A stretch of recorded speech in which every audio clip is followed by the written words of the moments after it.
Karena nanti ada orang-orang yang tidak sadar sesungguhnya doanya sudah dijawab, tapi dia tidak menyadari itu. Bahkan merasakan doanya kok nggak dijawab-jawab gitu. Padahal Allah sudah menjawabnya. Nah, seperti apa ukuran kita mengetahui bahwa doa kita telah terjawab, atau doa kita barangkali belum dijawab, atau tidak dijawab?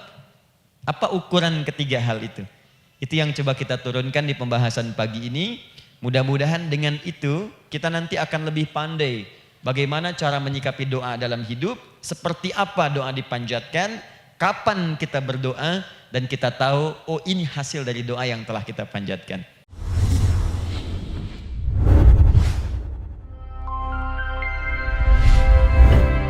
Alhamdulillahi Rabbil Alamin alladhi amarana bid-du'a faqala wa qala rabbukum ud'uni أستجب لكم فوعدنا بالإجابة فقال وإذا سألك عبادي عني فإني قريب أجيب دعوة الداعي إذا دعان والصلاة والسلام على رسول الله الذي وعدنا بالإجابة عندما ندعو إلى الله سبحانه وتعالى فقال من ضمن دعائه في أسماء الحسنى اقتداء من أصحابه صلى الله عليه وسلم أرأيت ماذا دعوت فقد دعوت بأسمائه الأعظم إذا دعي بها أجاب وإذا سئل بها أعطى اللهم صل وسلم وبارك على رسولك الكريم النبي الأمين وعلى آله وصحبه وأمته إلى يوم الدين أما بعد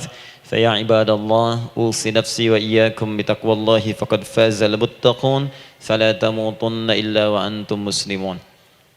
Saudariku sekalian, para ibu baik yang di dalam ruang masjid ataupun yang di luar masjid, di sekitaran Masjid Trans Studio, saya ingin mengajak pada seluruhnya tanpa kecuali, mari kita senantiasa bersyukur pada Allah Subhanahu wa taala atas nikmat yang telah kita dapati sampai dengan pagi hari ini. Syukur itu selalu menambah ketenangan di dalam jiwa. Syukur itu bisa mengentaskan sebagian persoalan hidup yang kita rasakan. Syukur itu bisa menambah kekuatan dari perasaan lemah yang kita rasakan. Dan syukur itu puncaknya bisa mengantarkan ke dalam surga terbaik yang dijanjikan, hingga Allah menyebutkan kemudian dalam Al-Quran, wa qalilun min ibadiyasy syakur. Sedikit sekali di antara hamba-hambaku itu yang bisa menjadi orang yang pandai bersyukur kepada Allah Subhanahu wa taala.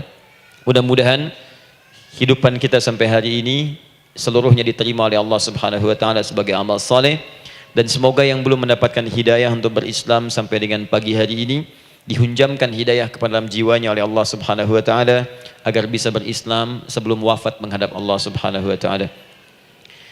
Baik, hari ini kita akan belajar. Saya akan cepat masuk kepada pembahasan karena waktu kita cukup singkat, tentang orang-orang yang dikabulkan doanya yang tersebut dalam Al-Quran khususnya dan sunnah-sunnah Rasulullah Sallallahu Alaihi Wasallam.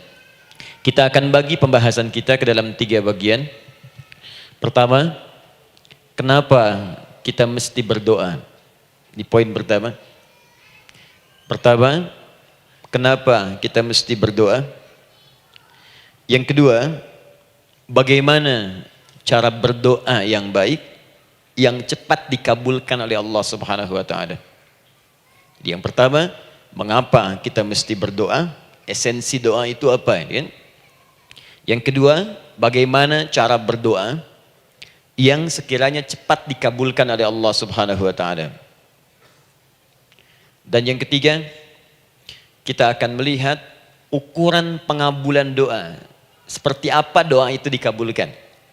Karena nanti ada orang-orang yang tidak sadar sesungguhnya doanya sudah dijawab, tapi dia tidak menyadari itu.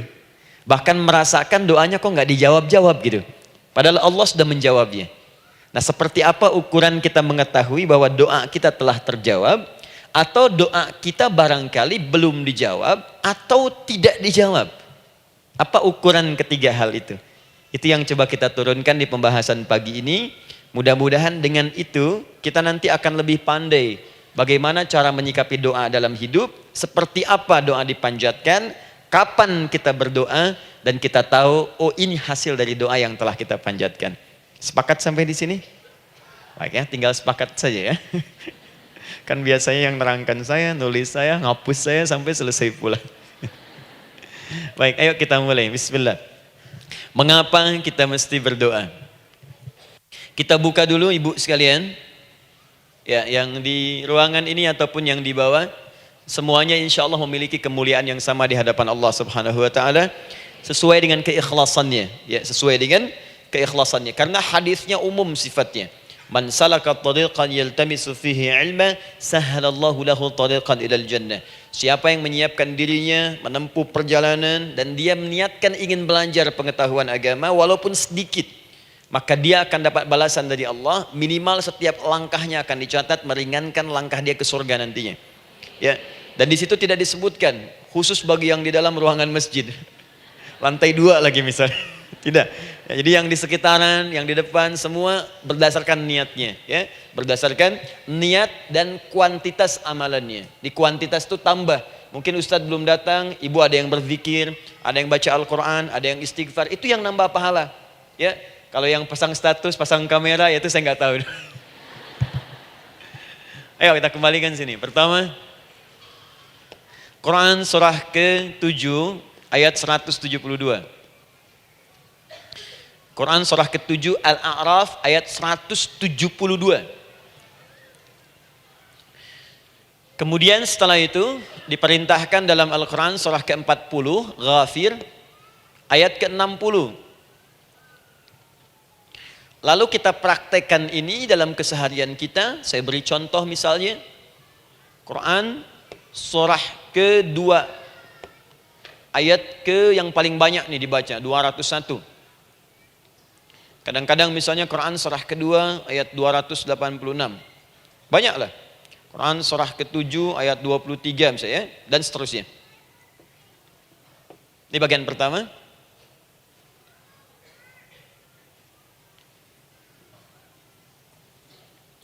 Bagian kedua, nanti kita akan belajar bagaimana cara berdoa yang baik yang dikabulkan.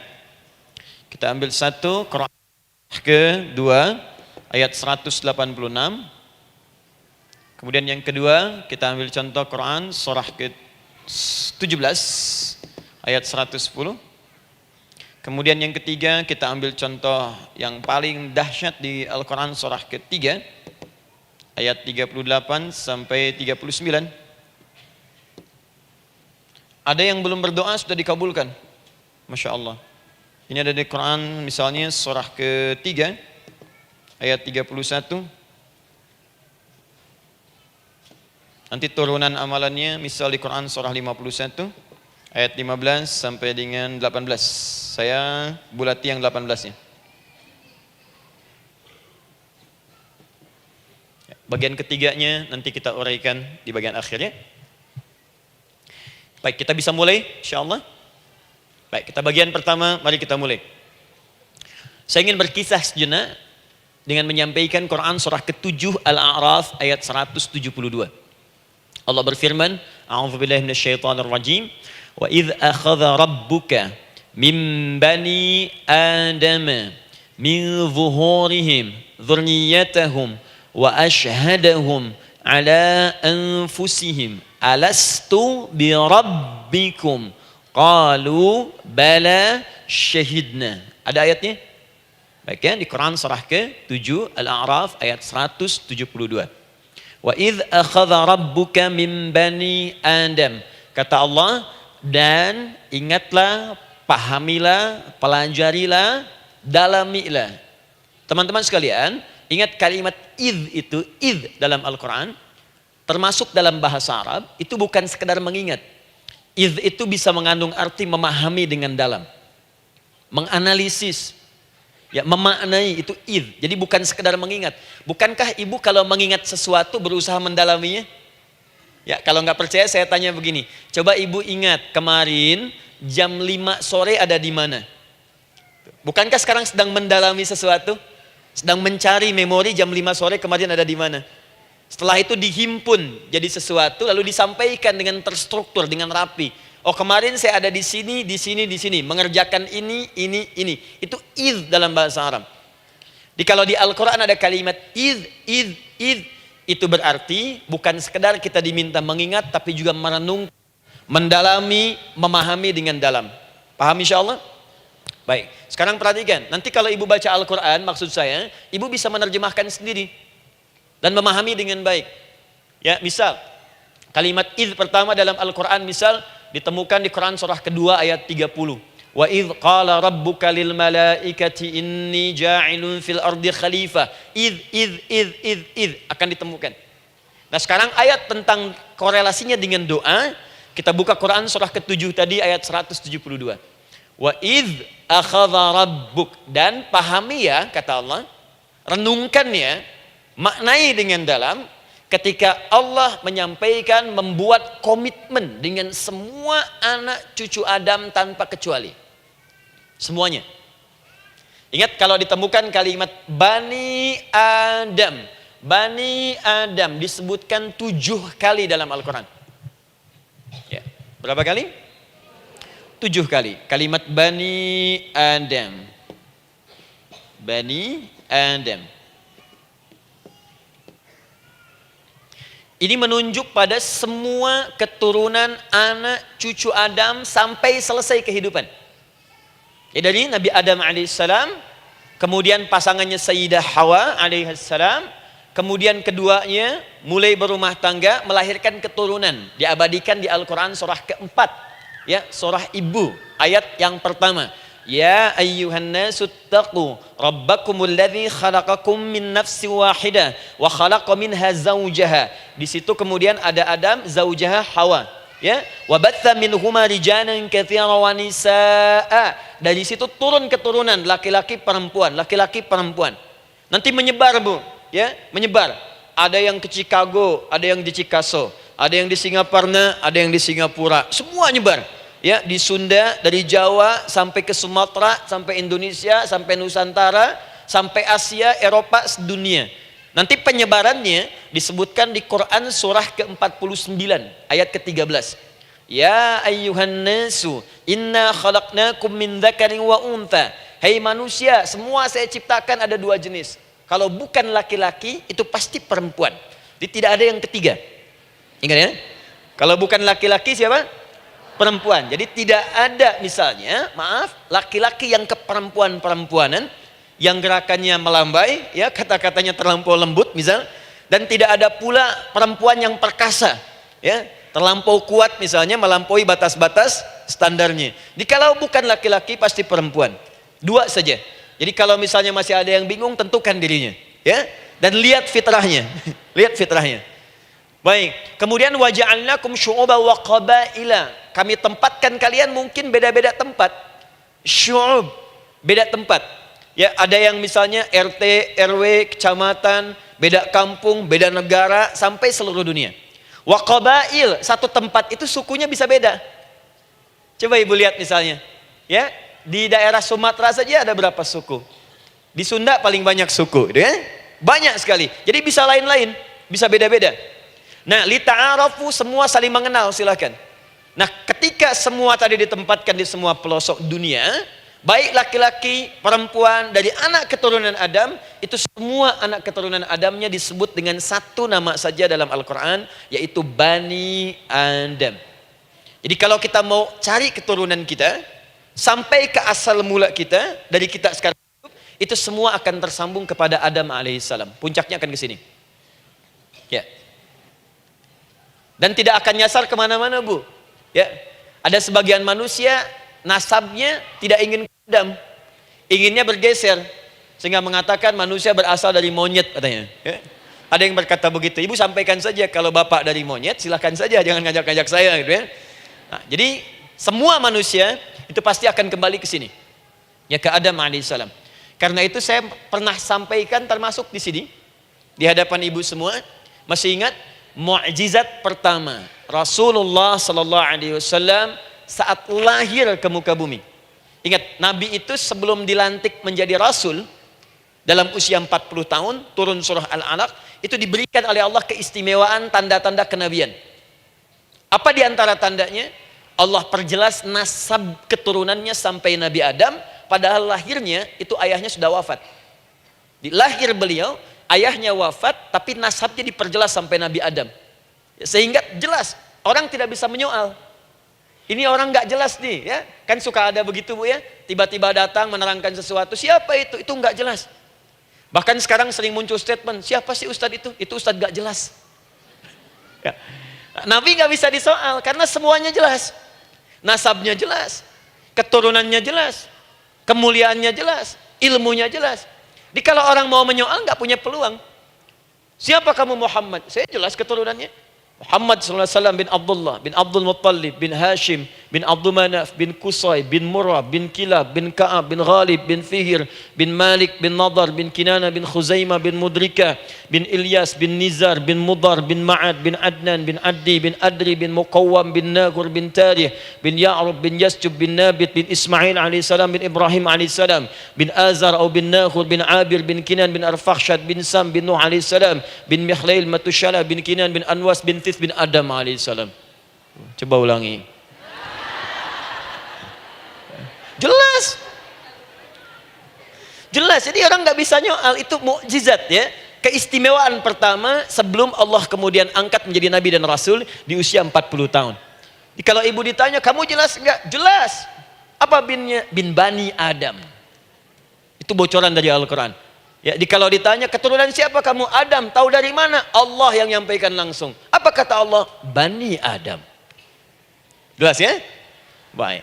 Jadi ini kembali kepada Adam alaihissalam.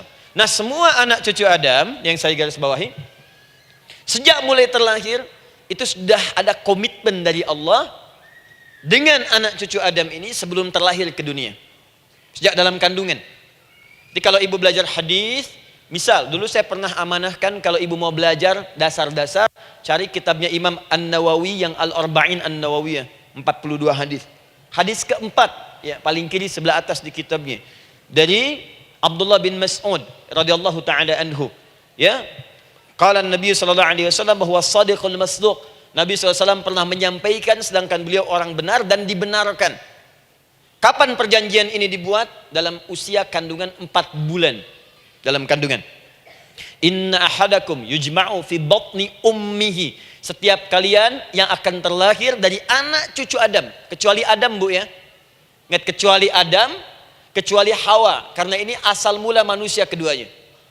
Tapi keturunan Adam dan Hawa akan mengalami proses yang sama. Dikandung dulu ibundanya, kemudian terlahir. Adam tidak dikandung, ingat, Adam tidak ada bapak, Adam tidak ada ibu. Langsung diciptakan wujudnya oleh Allah Subhanahu wa taala dari bahan dasar yang sama dengan manusia. Ya, karena itu saya pernah ditanya, pernah berdialog, ya. Ustaz, ini spesial Nabi Isa ini. Ya, spesial, Yesus Al-Masih Nabi Isa spesial. Karena itu diangkat sebagai Tuhan. Apa yang spesial? Kata beliau, karena ini bisa menghidupkan yang mati. Yang kedua, ini lahirnya beda dengan orang biasa. Bagaimana lahirnya? Tanpa bapak. Ibu saja tanpa bapak. Mana ada manusia yang lain seperti ini? Saya bilang Adam lebih spesial lagi. Lahir tanpa ibu, tanpa bapak. Kenapa nggak jadi Tuhan? Tapi kan Adam nggak bisa menghidupkan yang mati. Dengan izin Allah, maaf, Nabi Ibrahim lebih canggih lagi. Buka Quran surah kedua, ayat 260. Paling kiri sebelah atas. Wa idh qala Ibrahim Rabbi arini kaifa tuhyil mauta. Qala awalam tu'min. Qala bala walakin inna qalbi. Ketika Ibrahim bermohon kepada Rabbnya, ya Allah, tolong tunjukkan kepadaku bagaimana cara menghidupkan yang mati. Kata Allah, kamu masih nggak yakin? Kata Ibrahim, saya yakin-yakinnya. Cuma supaya hati saya tenang, buktikan kepada yang lain tentang kuasamu. Kata Allah, gampang. Lalu Allah berikan kemudian satu ketentuan sama persis dengan Nabi Isa. Cuman prosesnya lebih canggih. Kalau Nabi Isa, tepuk mayatnya, bangun, bicara. Nabi Ibrahim kata Allah, nih ambil burung, potong-potong dulu, dicincang dulu. Sudah dicincang kemudian, mayatnya disimpan, jasadnya di tempat bukit yang berbeda. Kalau sekarang potong burung, simpan di bukit satu, jasad yang kedua simpan di bukit B. Kepalanya simpan di bukit A, ekornya simpan di bukit B, badannya simpan di bukit C. Panggil dengan nama Allah. Thummat uhunna ya'tina kasa'ya. Panggil, bismillah, dengan nama Allah, hidup. Sama persis dengan Nabi Isa. Dengan nama Allah biiznillah, hidup. Nabi Ibrahim biiznillah, dengan nama Allah hidup. Menyatu semuanya jadi satu. Psst. Kalau Nabi Isa kemudian ada yang menduga sebagai Tuhan, kenapa Nabi Ibrahim tidak angkat jadi Tuhan? Paham ya? Nah, ini menunjukkan bahwa ada pola pemikiran yang harus dikembalikan supaya benar cara memahaminya. Jelas sampai sini? Maaf saya sedikit agak lompat ya. Saya kembalikan kemudian, perhatikan sini. Inna ahadakum yujma'u fi batni ummihi. Karena itu semua anak cucu Adam, beda dengan Adam, akan proses lahirnya dikandung dulu di perut ibundanya. Fokus baik-baik. Arba'ina yauman nutfah, 40 hari pertama baru kemudian proses antara spermatozoa dengan ovum berproses. Thumma yakunu mithla dzalika, kemudian alaqah. 40 hari yang kedua jadi alaqah, zigot yang menempel di dinding rahim. Thumma yakunu mithla dzalika mudghah. 40 hari ketiga berbentuk mudghah, sudah mulai berbentuk daging sekeratan, ada bentuknya. Dan usianya sudah 4 bulan, 40 hari ketiga, 120 hari. 120 hari. Thumma yursalu ilaihil malak, kemudian diutuslah malaikat, fayanfukhu fihi ruh, maka ditiupkan roh ke dalamnya. Jadi ingat, kalau di antara sini, di antara kita ada ibu misalnya yang tengah hamil, tengah mengandung, ingat baik-baik, atau keluarganya, kerabatnya, usia 4 bulan itu roh sudah ditiupkan. Di kandungan sudah ada rohnya. Hati-hati ya. Berapa bulan? 4 bulan.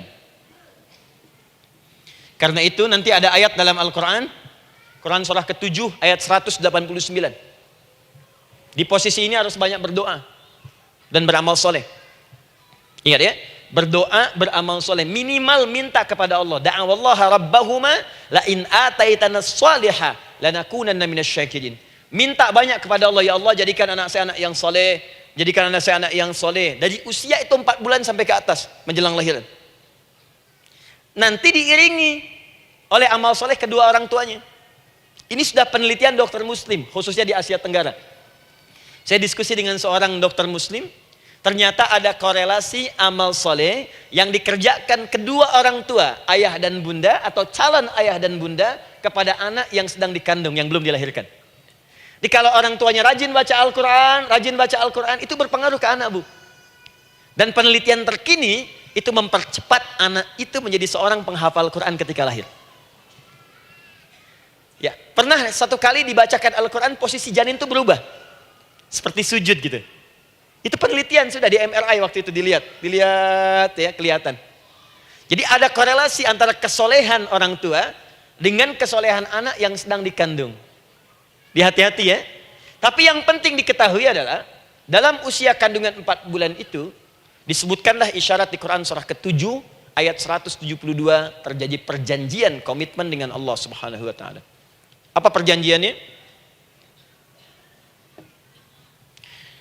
Wa idz akhadha rabbuka min bani adama min zuhurihim dzurriyyatahum wa asyhadahum ala anfusihim. Lihat perjanjiannya, saya fokus di kalimat ini, alastu bi rabbikum.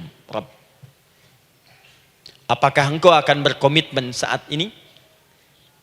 Bersaksi? Karena kalimatnya bersaksi. Wa asyhadahum, dan mereka bersyahadat, bersaksi, komitmen. Di komitmennya menggunakan kata syahadat di sini. Karena itu nanti setiap bayi yang sudah terlahir dari rahim ibu manapun itu berada dalam keadaan suci karena sudah bersyahadat dalam perut ibundanya. Masih ingat hadis ini? Kullu mauludin yuladu 'alal fitrah. Setiap yang terlahir dari rahim perempuan manapun itu membawa fitrah. Apa di antara fitrah yang dimaksudkan itu? Fitrah keislaman, fitrah mengakui Allah sebagai Tuhan. Itu nanti ada di Quran surah ke-30 ayat ke-30, paling kanan sebelah atas. Quran surah 30 ayat 30.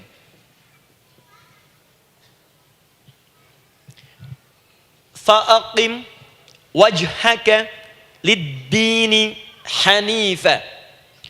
Hei setiap manusia, fa'aqim wajhaka, hadapkan, pasrahkan, arahkan dirimu sepenuhnya. Lid-dini, pada ketentuan ad-din, hanifa, dengan lurus. Di setiap manusia itu punya fitrah untuk beragama. Punya kecenderungan untuk mencari Tuhan. Silakan ibu cek, manusia manapun yang pernah hidup, itu pasti akan mencari Tuhan. Silakan. Karena itu Allah beri jalan, begini cara mencarinya.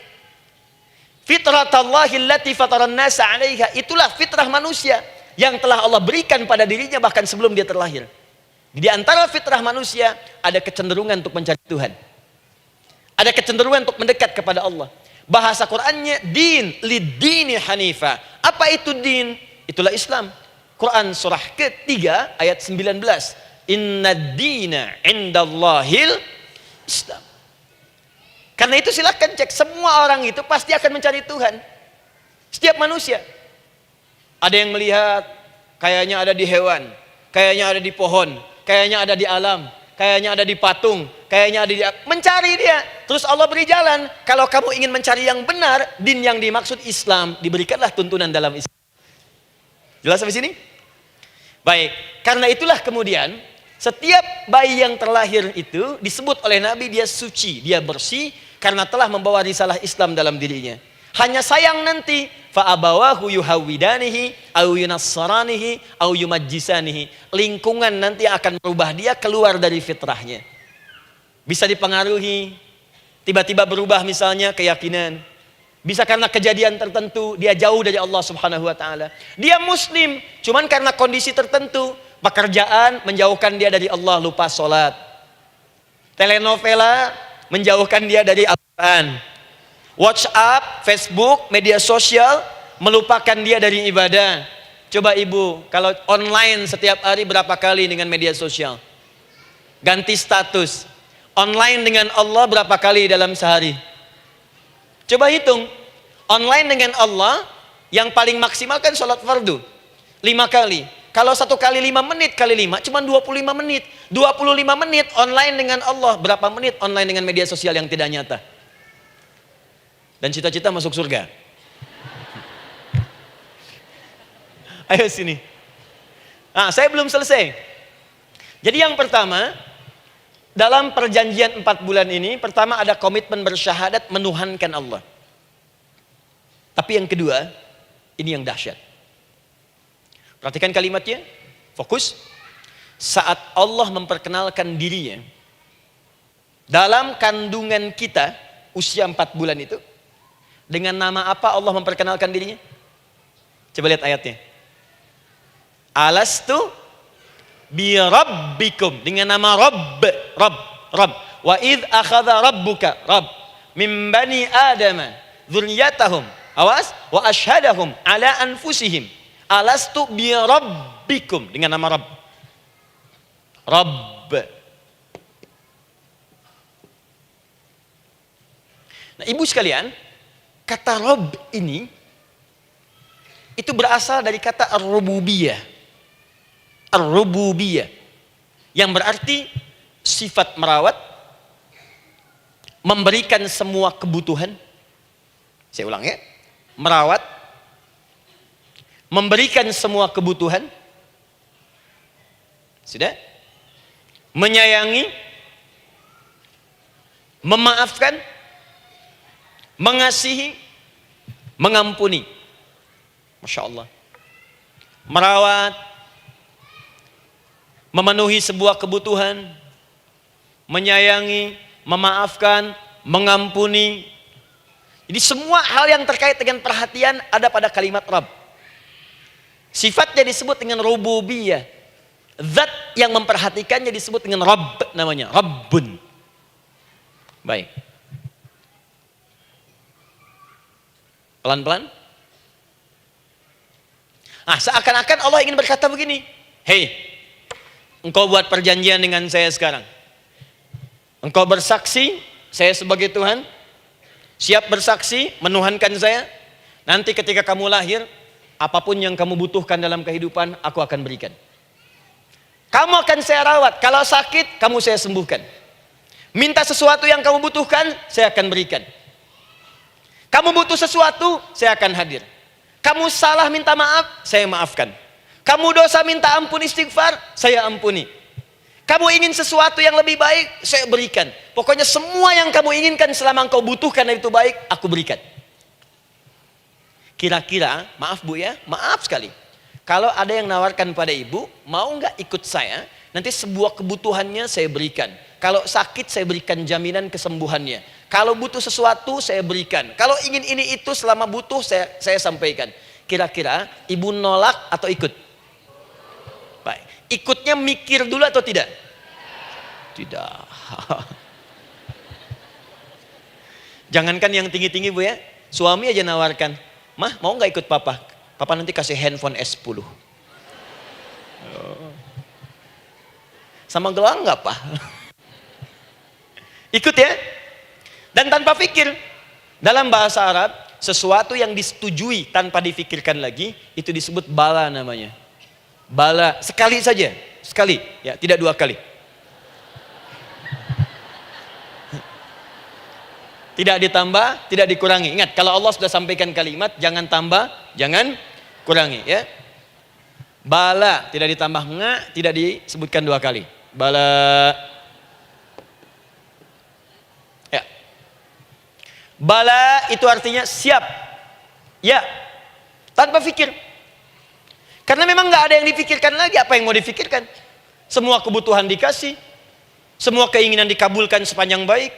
Kalau sakit ada jaminan disembuhkan, dikasihi, disayangi, salah dimaafkan. Ya, kalau dosa diampuni, apalagi yang kurang, nggak ada aib, nggak ada yang kurang, sempurna semua. Kita katakan bala tanpa fikir.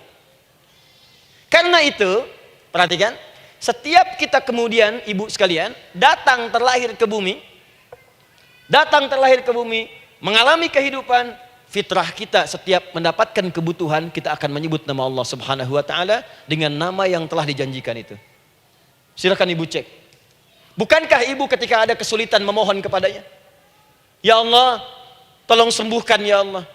Ya Allah, lancarkan ya Allah. Ya Allah, sukseskan suami saya. Ya Allah, tenangkan kehidupan rumah tangga kami. Ya Allah, anugerahkan solusi. Ya Allah, sembuhkan ibu saya. Semua minta kan? Dan dahsyatnya, ketika ibu memohon kepada Allah itu, ibu gunakan kalimat yang telah disepakati ketika Allah sampaikan kepada kita. Rabb, Rabb, Rabb. Perhatikan, kalau ibu berdoa, doa apa paling favorit? Rabbana atina fid dunya hasanah. Fil akhirati hasanah. Wa qina. Doa apa itu? Sapu jagat. Bu bayangkan, Nabi aja nggak tahu tuh istilah itu sapu jagat. Ibu tahu? Wah, Masya Allah, Indonesia kreatif. Luar biasa. Ada doa sapu jagat, nggak ada doa sapu nggak ada jagatnya, ada doa jagat nggak ada sapunya. Wah, pokoknya luar biasa lah. Ya. Ya, lihat, bukankah kalimatnya dibuka dengan Rabb? Rabbana atina fid dunya sana. Rabbana zalamna anfusana wa illam taghfir lana wa tarhamna lanakunanna minal. La yukallifullahu nafsan illa laha ma kasabat wa 'alaiha mak. Perhatikan, Rabbana la innasina Rabbana Rabb. Ini ayatnya. Sapu jagat Quran surah 2 ayat 201. La yukallifullahu Quran surah 2 ayat 286. Rabbana zalamna Quran surah 7 ayat 23. Yang ingin saya sampaikan, setiap kita butuh sesuatu, kita menyebut namanya dengan kalimat Rabb. Kenapa kita katakan Rabb? Karena Allah sendiri menyebutkan dengan kalimat Rabb. Alastu bi rabbikum, saya nanti adalah Tuhan yang akan memperhatikan kalian, menyayangi kalian. Saya Tuhan yang akan merawat kalian, memberikan semua kebutuhan. Makanya ibu tuh kalau ada persoalan nagih seakan-akan ke Allah. Ya Allah, kan engkau yang berjanji kepada saya. Engkau yang berjanji, engkau yang menepati ya Allah, karena engkau Tuhan. Kalau manusia, dia berjanji, dia yang mengingkari. Dia awali, dia yang akhiri. Tapi engkau beda ya Allah. Kenapa? Engkau berjanji, engkau yang menepati. Quran surah ketiga ayat 9. Innallaha la yukhliful mi'ad. Engkau yang berjanji, engkau yang menepati. Engkaulah awal dan akhir dari semua hal. Engkau mengatakan saya Rabb yang akan memberikan semua kebutuhan. Sekarang saya butuh ya Allah. Engkau berjanji akan menyembuhkan, sekarang saya sakit ya Allah. Engkau berjanji akan memberi solusi, sekarang saya sedang punya masalah ya Allah. Engkau berjanji akan memberikan kesuksesan, sekarang saya sedang menapaki itu ya Allah. Makanya ibu sebutkan kalimat Rabb, Rabb, Rabb, Rabb. Jadi sesungguhnya doa itu adalah fitrah dari setiap manusia, karena mulai dibangun komitmen sebelum dia dilahirkan ke muka bumi. Jadi kalau kita bicara tentang doa, doa itu fitrah kehidupan bagi setiap manusia. Hidup. sekaligus penanda komitmen yang membedakan antara Khalik dengan makhluk, hamba dengan Allah, manusia dengan Tuhan. Kan Allah katakan, saya Rabb ya, saya yang ngasih, saya yang Tuhan. Berarti kita yang makhluk kan? Kita yang butuh kan? Allah yang memberi, kita yang butuh. Untuk membedakan mana yang butuh, mana yang ngasih, maka pembedanya adalah doa. Jadi kalau ada manusia yang nggak pernah doa selama hidup, itu tandanya ada yang salah dengan kehidupannya. Karena seakan-akan dia nggak butuh Tuhan. Sebab perbedaan manusia dengan Tuhan itu sebelum lahir, salah satunya ditunjukkan dengan sifat butuh kita kepada Allah. Makanya sekaya-kayanya orang itu pasti berdoa. Manusia paling kaya di muka bumi pun kalau besoknya mau ada pekerjaan atau proyek, dia berdoa dulu tuh. Ya Tuhan, tolong lancarkan proyek ini. Butuh. Pejabat setinggi-tingginya, kalau sudah mau mulai kemudian ada pemilihan, kalau mulai ada kebijakan, kalau mulai ada apapun berdoa juga. Itu tandanya butuh. Butuh. Di setiap manusia itu pasti butuh dengan Allah. Karena itu kalau ada manusia yang gak pernah berdoa selama hidupnya, itu langsung mendapatkan kecaman dari Allah dan dijamin akan masuk neraka yang paling dalam. Karena seakan-akan dia sudah gak butuh dengan Allah. Saya ulang ya, saya ulang. Doa itu fitrah hidup manusia yang sekaligus menunjukkan statusnya sebagai hamba. Jadi kalau ibu update status di media sosial, mulai sekarang tuliskan hamba. Hamba. Sudah. Mau sifatnya apapun tetap hamba. Ya, mau pejabat, mau orang kaya, mau cukup, mau macam-macam, mau ustadz, mau syekh, mau habib, tetap ujungnya hamba. Dan butuh penghambaan itu diwujudkan dalam bentuk doa. Muncullah Quran surah ke-40 ayat ke-60. Wa qala rabbukum, Rabb, selalu Rabb. Wa qala rabbukum ud'uni astajib lakum. Innal ladzina yastakbiruna an ibadati, awas, sayadkhuluna jahannama dakhirin. Allahu akbar. Dan Rabbmu berfirman, mengingatkan kembali kepada kalian semua, hei hamba-hambanya. Kalau ada kebutuhan, kalau ada masalah, kalau ada permintaan, kata Allah, ayo doa sama saya. Minta. Kan kita sudah bikin perjanjian. Makanya Allah katakan, kalau punya masalah, Bu, berdoa. Bukan mengeluh. Kalau punya persoalan, Bu, berdoa. Bukan bikin status. Rasanya aku tidak sanggup. Ditulis di Facebook. Apain? Terus kalimat Allahnya pun jelas. Minta kepadaku, bukan mengeluhkannya. Kamu tidak seperti yang aku kira. Nungguin komen. Sambil masak, celing ada satu. Ece kunaon. Makin meluas masalah. Untuk abi mas sabar. Sudah. Paham ya? Jadi ini kaidah hidup yang pertama. Sebetulnya sederhana, cuman jarang digunakan gitu.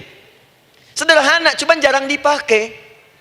Kata Allah kan, kamu doa itu, saya kasih ketenangan. Jadi Bu, gini, doa itu manfaatnya, walaupun solusi belum datang, tapi hati tenang. Tenang. Jadi kalau mau curhat-curhat sama Allah, sampaikan, minta, mohon, berikan.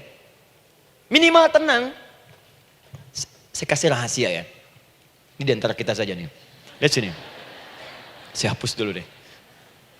Bismillah. Masya Allah. Mau ngapus sendiri, nulis sendiri, penghapus, lari sendiri.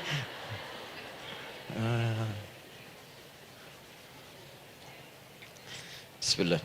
Oh ini ada dua ya. Sini. Baik. Buka Quran surat 7 ayat 205. Quran surat 7 ayat 205. Doa itu disebut zikir di ayat itu. Jadi kalau ibu sedang berdoa, itu sedang berzikir. Wadhkur rabbaka fi nafsika tadarruan wa khifatan wa dunal jahri minal qaul. Ada ayatnya? Oke.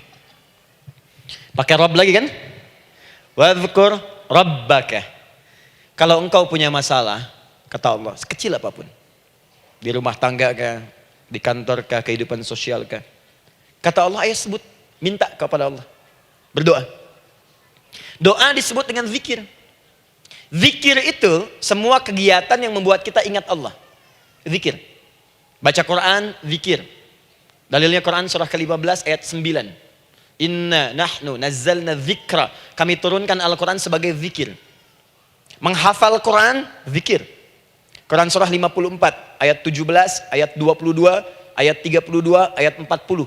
Walaqad yassarnal Qur'ana lidzikri. Kami akan mudahkan Al-Quran untuk diingat, dihafalkan. Zikir, sebagai zikir kepada Allah. Ibu selepas sholat, baca subhanallah, alhamdulillah, Allahu Akbar, zikir. Quran surah keempat, ayat 103. فَإِذَا قَضَيْتُمُ الصَّلَاةَ فَاذْكُرُوا اللَّهَ. Maka jika anda telah tuntas mengerjakan sholat, segera berzikir kepada Allah. Sholat sendiri, zikir. Quran surah ke-20, ayat ke-14. Innani anallahu la ilaha illa ana fa'budni wa aqimis salata li dzikri.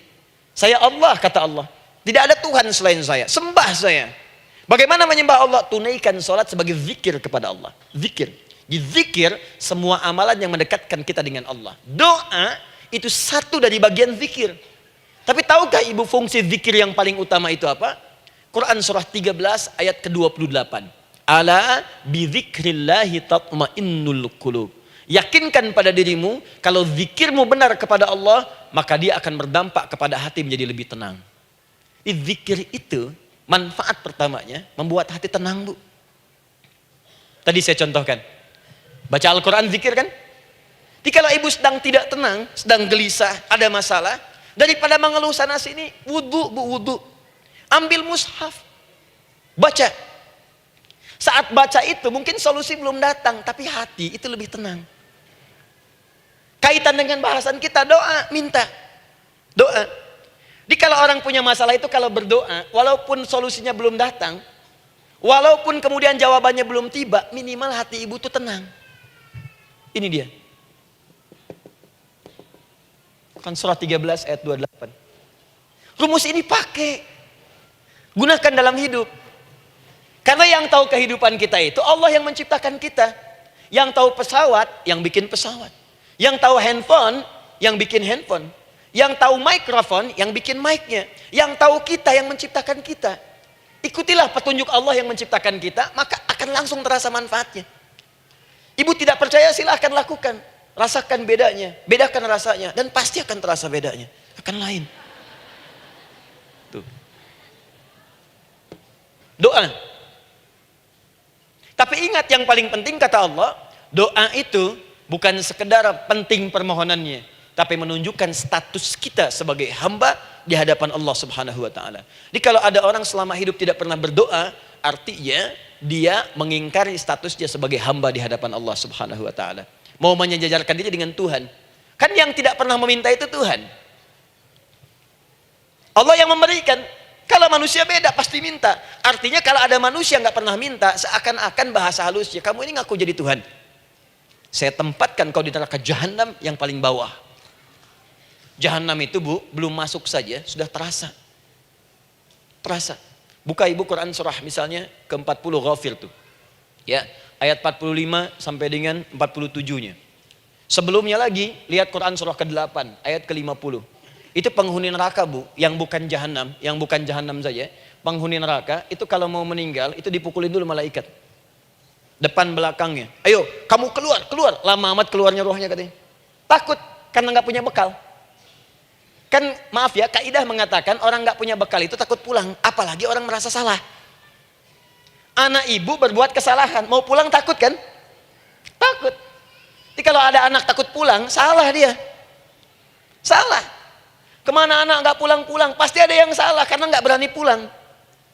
Jangankan salah, nggak punya bekal saja, malu pulang. Lihat ibu waktu Ramadan usai, mau mudik, Idul Fitri. Kan pada mudik kan? Kenapa mau mudik dan senang mudik? Karena punya bekal, Bu. Dikumpul-kumpulkan tuh selama 11 bulan. Untuk 1 bulan saja. Itu pun paling berapa hari. Kumpulin. Terus telepon keluarga, insya Allah aku pulang hari ini. Wah, senang semuanya. Padahal mudiknya cuma pakai motor, Bu. Motornya bebek, bekalnya singa.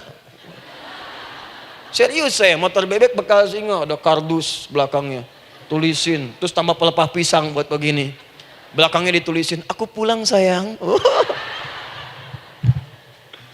Jalan, mudik. Terus yang di rumah kan senang nerimanya. Kenapa? Karena ada yang pulang dan bawa bekal. Saya pernah tanya pada seseorang, kenapa anda nggak mudik? Nggak ada bekal Ustadz, nggak ada bekal, malu pulang. Kebayang nggak saat pulang menghadap Allah nggak punya bekal? Malu pulang, apalagi punya banyak salah. Jadi nggak mau keluar rohnya. Malaikatnya geram, dipukulin sama malaikat. Pukul depannya, pukul depan. Kamu ini cepat keluar, cepat keluar, cepat keluar. Keluar, keluar, keluar, keluar, keluar. Malu pulang. Tapi kalau punya bekal enak. Dan yang nyambut langsung malaikat. Bahkan nanti ada satu amalan saat dikerjakan. Itu orang ini sudah masuk surga. Tapi semua malaikat di semua pintu surga yang 8 itu datang mengunjungi dia mengucapkan selamat. Itu ada di Quran surah 13 ayat 24. Salamun alaikum bima sabartum fa ni'ma uqbaddar. Selamat ya saat di dunia sabar mencari bekal dan ini bekal terbaik yang kamu dapatkan, silakan nikmati surga yang kamu rindukan itu. Ini nikmat-nikmatnya tempat yang pernah nanti kamu kunjungi. Dan tinggal abadi di situ. Yang nyambut malaikat. Bayangkan semua malaikat, Bu. Semua malaikat dari pintu surga datang nyambut dia. Wah, Masya Allah, ada malaikat Jibril, Israfil, malaikat maut. Maaf ya, dicabut kemarin. Biasa, selamat, selamat, selamat, selamat, selamat. Dunia aja kalau ada yang nyambut senang kan? Rumah dicet, datang, sambut depan rumah, semua hidangan ada, Masya Allah. Bahkan yang tidak ada jadi ada. Luarnya kongwan, dalamnya rangginang gitu kan. Wah, muncul semua. Paham ya? Jadi ini bagian pertama. Jadi kita katakan kenapa manusia mesti berdoa. Jawabannya karena manusia itu hamba. Dan doa itu adalah fitrah bagian dari kehidupan. Kenapa manusia mesti berdoa? Karena ada komitmen dari Allah. Setiap dia mendapatkan sebuah persoalan, maka Allah akan jawab dan berikan jawaban dari semua persoalannya. Jalan mendapatkan jawaban itu adalah doa. Kenapa manusia mesti berdoa? Karena dia butuh dengan Allah. Dan puncaknya, kenapa dia mesti berdoa? Karena Allah ingin membahagiakan kehidupan dunianya sebelum sampai keabadiannya di akhirat. Jadi ketika kita berdoa, sebetulnya kebaikan untuk kita karena Allah ingin kita bahagia. Ingin mudah hidupnya. Jadi kalau ada orang nggak berdoa, sesungguhnya dia sedang menyulitkan diri sendiri dalam kehidupan dunianya sampai ke akhiratnya. Jelas sampai di sini? Masya Allah. Alhamdulillah. Baik, kalau sudah paham, saya hapus ini, kita masuk bagian yang kedua. Hapus lagi. Sab Muslimah edisi ke-15. 15 kali datang sendiri, ngulangin sendiri, nulis sendiri, ngapus sendiri. Masya Allah. Tinggal lihat, catat, masuk surga. Masya Allah. Alhamdulillah. Baik. Baik. Sudah? Alhamdulillah. Saya ingin setiap pembahasan kita dipahami ya. Saya tidak menyukai kalau datang melihat tapi nggak paham gitu. Ya, dengar tapi nggak paham. Saya tidak ingin satupun keluar dari sini kecuali paham. Ya. Ibu paham? Paham Ustaz. Pada pamit ya, silahkan. Apa yang Ibu pahami? Doa. Ya. Dah. Nah, sekarang masuk bagian kedua. Bismillah. Kalau sudah mengerti yang tadi, persoalannya adalah bagaimana cara kita memohon kepada Allah. Itu dia. Bagaimana cara kita meminta? Kata Allah, kamu kalau punya masalah minta. Ya Allah, caranya bagaimana? Karena sesuatu yang dikerjakan tanpa ilmu dan tidak tahu caranya, itu bisa keliru. Hidup itu menyembah Allah tidak cukup dengan iman, Bu. Mesti pakai ilmu. Iman saja sekalipun kuat tanpa ilmu, itu bisa salah. Kuat ingin mendekat kepada Allah. Ya Allah, aku ingin ibadah, kuat. Saya punya kawan dulu di pesantren. Tahun kedua, dia sudah berubah. Ya, tadinya orang tuanya melihat anaknya Masya Allah, tiba-tiba ada perubahan, senang ibadah, Bu. Malam-malam dia bangun, ini kisah nyata, saya alami sendiri. Masya Allah, saya senang sekali. Kita saling doakan, dia bangun malam tahajud. Bangun jam 2, Anda bayangkan. Yang sebelumnya menjelang subuh atau apa. Ini malam Jumat lagi malam libur. Malam libur biasanya santri itu kebanyakan ada yang keluar, ada yang main, ada yang macam-macam. Ini dia malam tahajud. Jam 2 bangun. Saya bahagia sekali. Udah bangun, sholat, selesai. Cuman pas waktu mau subuh, kok saya lihat tidur. Saya bangunkan kan. Fulan, bangun. Oh iya, kata. Iya, oh mungkin nanti mau nyusul. Saya pikir istirahat dulu. Saya ke masjid lah. Udah ke masjid, dah selesai. Kita diskusi di masjid, selesai. Semua pulang saya jam 7. Saya lihat masih tidur juga. Barangkali dia sudah tadi sholat mungkin di kamar, nggak sempat ke masjid karena capek. Tapi saya lihat kok posisinya nggak berubah. Di situ juga. Akhirnya setengah jam saya tunggu, saya bangunkan. Bangun. Bangun. Kenapa Adi katanya? Saya kira antum belum sholat subuh ya? Adi gimana sih? Kan udah saya jama dengan tahajud tadi. Udah saya jama dengan tahajud. Jadi memang kekuatan imannya lagi tinggi, cuman ilmunya kosong. Ini yang bahaya. Besok-besok kalau orang kayak gini sholat subuh bisa 4 rakaat. Ya. Karena itu berdoa penting, cuma kita mesti tahu caranya. Yuk kita mulai bagian pertama. Quran surah kedua ayat 186. Paling kiri sebelah bawah. Sudah? Wa idza sa'alaka 'ibadi 'anni fa inni qarib. Fokus. Kata Allah, kalau hamba-hambaku Muhammad SAW bertanya kepadamu, minta petunjuk untuk mencari-cari aku. Tuh Bu, coba lihat. Ayat doa dibuka lagi dengan kalimat hamba. Untuk menegaskan status kita.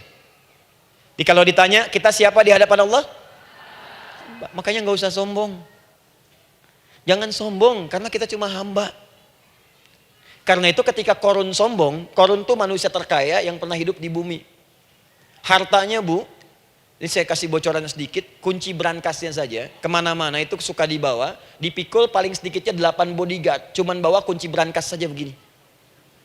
Di Korun pengen ngasih tahu, kalau ada yang pengen nyuri di tempat saya silahkan aja, ini aja bodyguard saya ngangkat kuncinya susah. Korun. Jadi kalau Anda tidak sekaya Korun, jangan ikutan sombong, telat. Telat, gak ada kerjaan, sudah ada yang lebih kaya. Ya. Dan apa yang terjadi? Fakhosabna, kata Allah, kami telan. Likuifasi. Telan oleh bumi semua. Dengan kekayaannya semua habis. Jadi ketika ada seseorang yang lupa dengan statusnya sebagai hamba, maka Allah akan memberikan pelajaran kepadanya untuk taubat.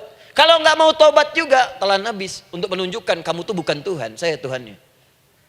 Maka jangan ikutan sombong. Kalau ada yang baru punya Ferrari, Lamborghini, Lamborghini, ya, wow, bikin rame di jalan, cuman nggak update status, kasih tahu, maaf mas, telat. Itu gambaran hidup. Dan ingat, setiap dibuka dengan kalimat permohonan, itu kalimatnya hamba. Hambaku, hambaku, hambaku. Termasuk mau minta tobat, hamba. Quran surah 39 ayat 53. Qul ya ibadiyalladzina asrafu ala anfusihim la taqnatu min rahmatillah. Katakan Muhammad pada hambaku yang merasa banyak dosa, pengen berdoa minta tobat. Kata Allah, hamba. Saya terima tobatnya, hamba. Ini ya. Ini pun adab yang pertama dari Al-Quran. Adab yang pertama, kalau kita ingin berdoa dan doa itu cepat ingin dikabulkan, maka berdoalah dengan cara menghamba di hadapan Allah Subhanahu wa ta'ala. Jangan merasa tinggi.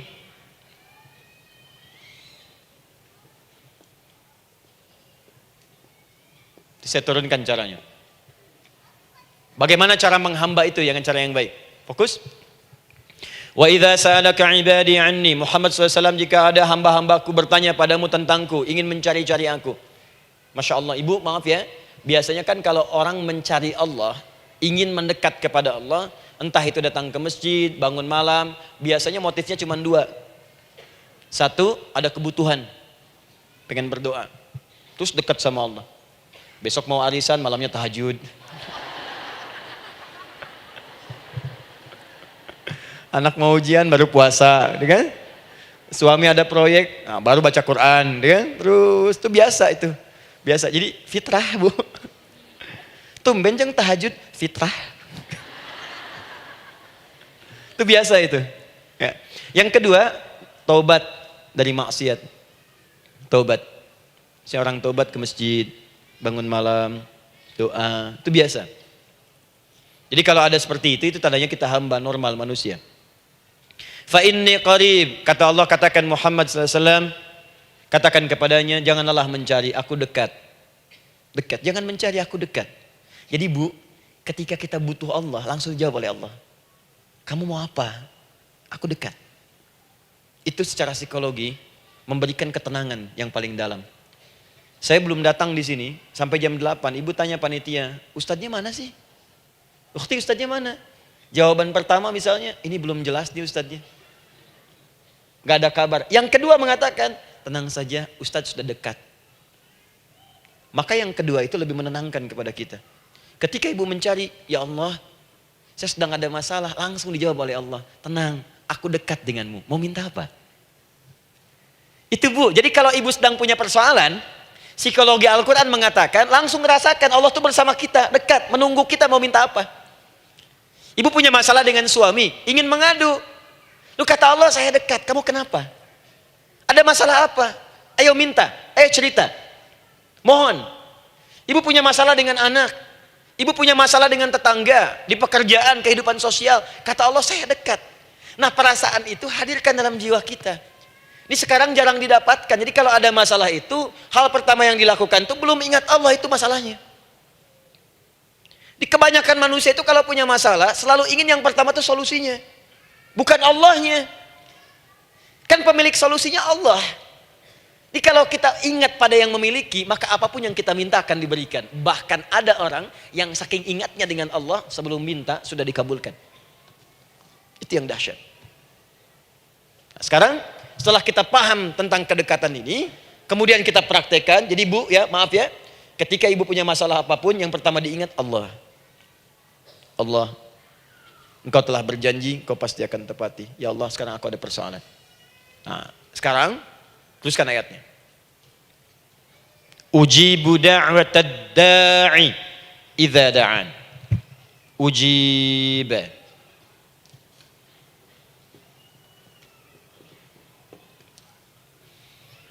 Ujibu da'watad da'i idza da'an. Aku pasti akan menjawab, mengabulkan setiap doa hambaku jika dia bermohon kepadaku. Saya ingin ajarkan sedikit di gramatikal bahasa Arab. Ujib itu disebut dengan fi'il mudhari namanya.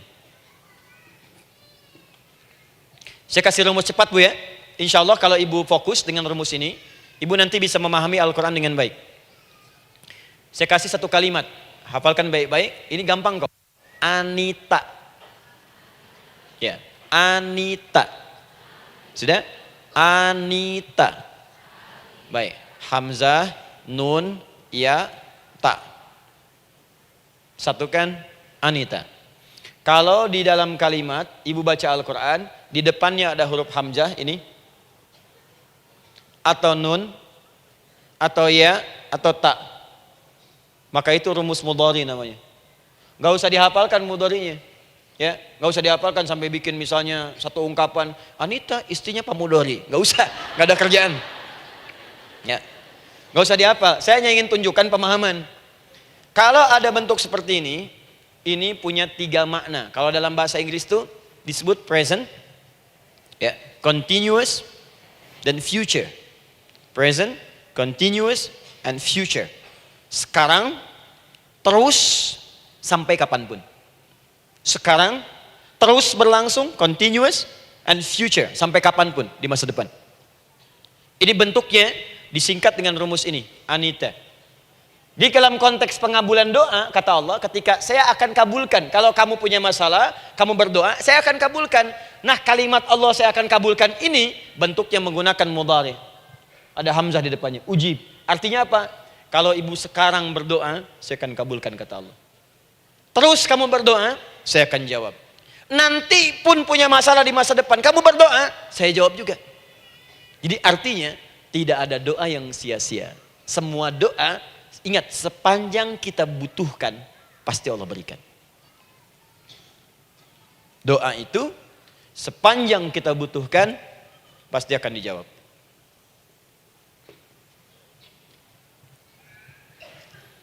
Nanti kapan dijawabnya, seperti apa jawabannya, nanti bagian ketiga. Kadang-kadang minta sekarang, dijawabnya nanti. Minta sekarang, dijawab sekarang. Ada yang mintanya A, dijawabnya B. Itu yang paling dahsyat. Ya. Jadi kalau saya tanya, kalau kita berdoa, dijawab tidak oleh Allah?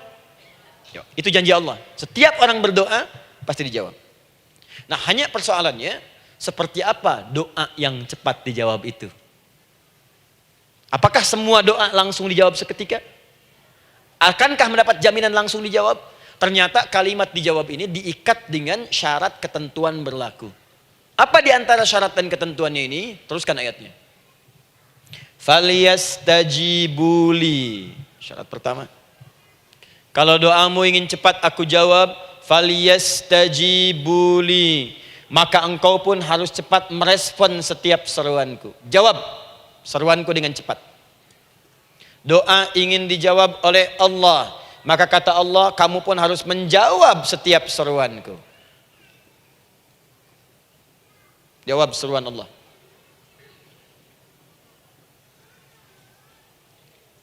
Ayo respon, adil. Maunya dapat gaji aja, kerja nggak mau. Ya? Apa ibu pikir duduk manis, santai di ruangan tengah, tiap bulan suami datang berikan uang belanja? Belum tentu.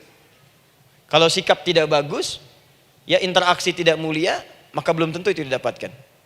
Maka syarat pertama kata Allah, kalau doamu ingin cepat aku jawab, maka setiap aku seru, cepatlah engkau kemudian kerjakan dan jawab itu. Jadi ternyata seruan Allah itu terkait berkelindan dengan pengabulan doa. Jadi ketika ibu diseru oleh Allah, diminta diperintahkan sesuatu oleh Allah, sebetulnya itu kunci untuk mendapatkan jawaban doa kita, Bu. Dipanggil kita, ayo cepat datang ke sini. Mau minta apa? Minta, saya kasih. Apa di antara kunci doa itu, Ustaz? Yuk kita lihat. Adalah jawaban dari seruan Allah. Apa di antara seruan Allah itu? Saya beri contoh satu misalnya. Allah perintahkan kita untuk sholat.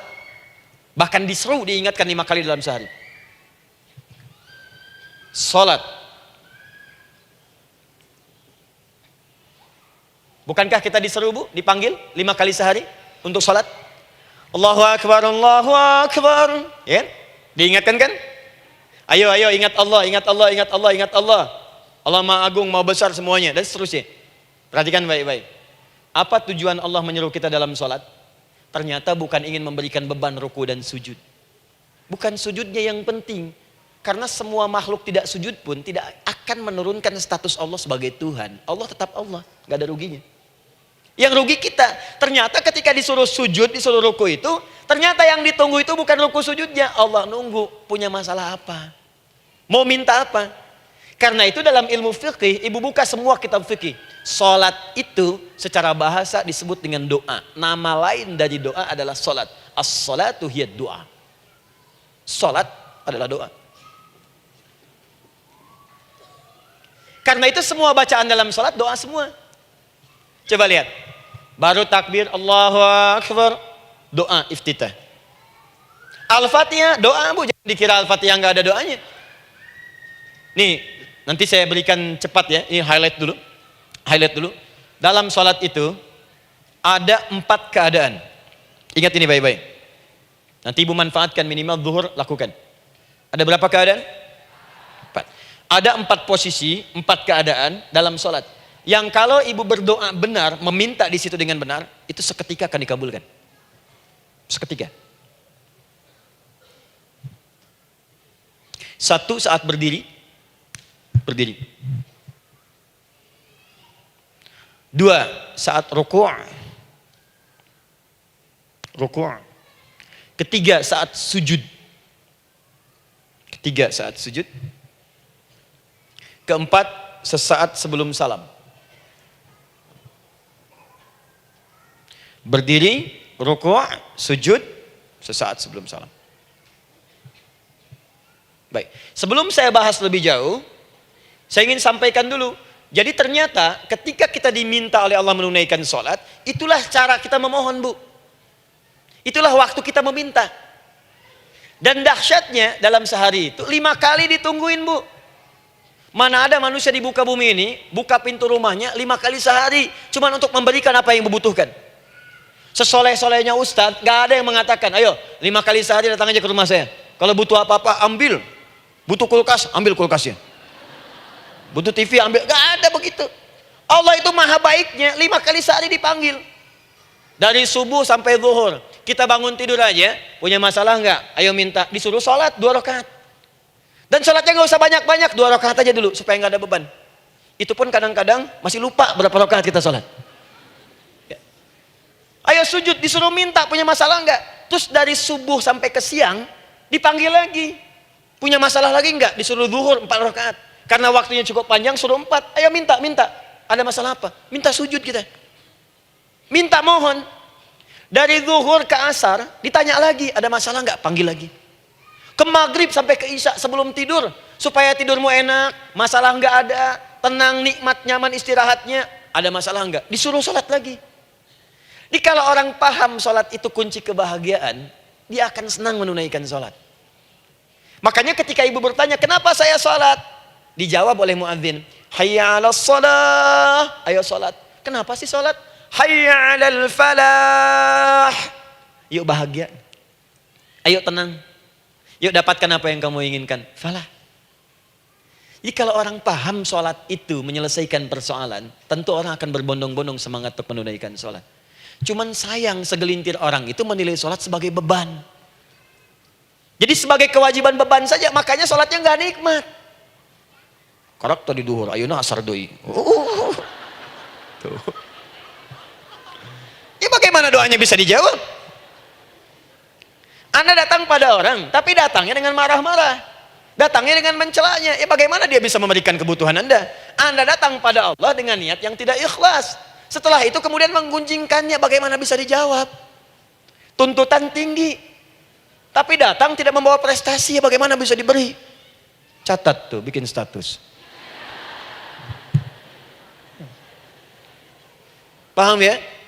Nah ini bagian pertama. Jadi cara pertama, respon kata Allah, seruan Allah. Rumus pertama sholat. Nah sekarang saya ajarkan lagi. Ini belum selesai nih Bu. Ini panjang bahasannya nih. Sampai jam berapa kita? 10 ya? Oh, banyak. Oh, mau sampai jam 5 silahkan. Saya jam 10 selesai. Ya. Lihat sini. Oke, saya punya sekitar 1 jam kurang ke depan. Saya ingin terangkan sedetil-detilnya gitu ya. Dan saya hanya menyampaikan isi Al-Quran. Quran, hadis, Quran, hadis. Sekarang gini, Ustadz saya sekarang paham, sholat berarti kunci untuk menyelesaikan masalah. Di sholat saya akan memohon.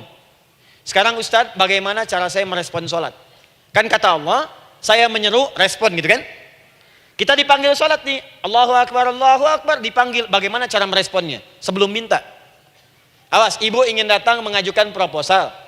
Datang kepada wali kota, datang kepada gubernur, datang kepada presiden, datang kepada menteri sebelumnya. Bukankah ibu mempersiapkan diri?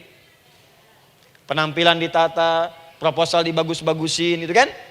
Yang paling hebat itu kadang-kadang malam-malam latihan depan cermin. Bapak wali kota yang saya hormati. Lihat semuanya tuh. Dan yang paling luar biasa, maaf ya, janjian jam 7 dengan Pak Wali Kota, datang jam 6 ke Balai Kota. Sekarang ibu punya janji dengan Allah. Janji itu sudah diketahui sebelum pertemuannya. Kalau tidak percaya, 5 waktu ini ibu sudah hafal Bu. Ya, bahkan disuruh ngapalin oleh Allah. Buka Quran surah ke-4. Surah ibu, surah mama, An-Nisa. Ayat 103, Quran surah 4 ayat 103. فَإِذَا قَضَيْتُمُ الصَّلَاةَ فَاذْكُرُوا اللَّهَ قِيَامًا وَقُعُودًا وَعَلَى جُنُوبِكُمْ فَإِذَا اطْمَأْنَنْتُمْ فَأَقِيمُوا الصَّلَاةَ. Lihat ujung ayatnya. Inna as-salata kanat 'alal mu'minina kitaban mawquta. Sungguh semua waktu salat itu telah ditetapkan waktunya bagi orang beriman. Itu terjemahan biasa. Kalau terjemahkan pakai ilmu balaghah, sungguh orang beriman itu hafal waktu-waktu salat. Tahu waktunya. Apalagi kalau di waktu itu ibu punya kepentingan, pasti hafal. Kalau ibu benar memprioritaskan sholat dan menilai sholat sebagai solusi hidup, menilai sholat sebagai kebutuhan, ibu pasti akan hafalkan itu Bu. Nih ya, ibu dapat bagian arisan nih, bulan ini misalnya. Dan memang bagian jatah ibu, demi Allah saya katakan, sebulan sebelumnya ibu sudah hafal tanggalnya kapan. Bahkan di kalender tuh diwarnain. Papa, bagian mama nanti bulan ini. Tuh. Dicatat semua, di tempat siapa, jam berapa, datang dengan penuh keceriaan dan kebanggaan. Luar biasa. Hanya untuk urusan dunia yang itu habis gitu. Jika dia tidak meninggalkan ibu, ibu yang meninggalkan dia duluan. Sekarang 5 kali sehari semua diberikan, bahkan lebih daripada dunia dan seisinya. Harusnya sih wajarnya dihafalkan waktunya dan ibu hafal. Ayo, subuh jam berapa sekarang?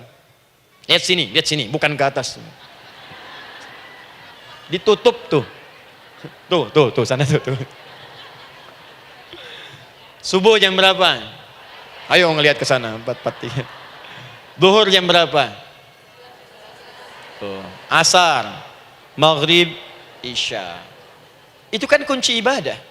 Dan kunci ijabah, kunci ibadah, kunci ijabah.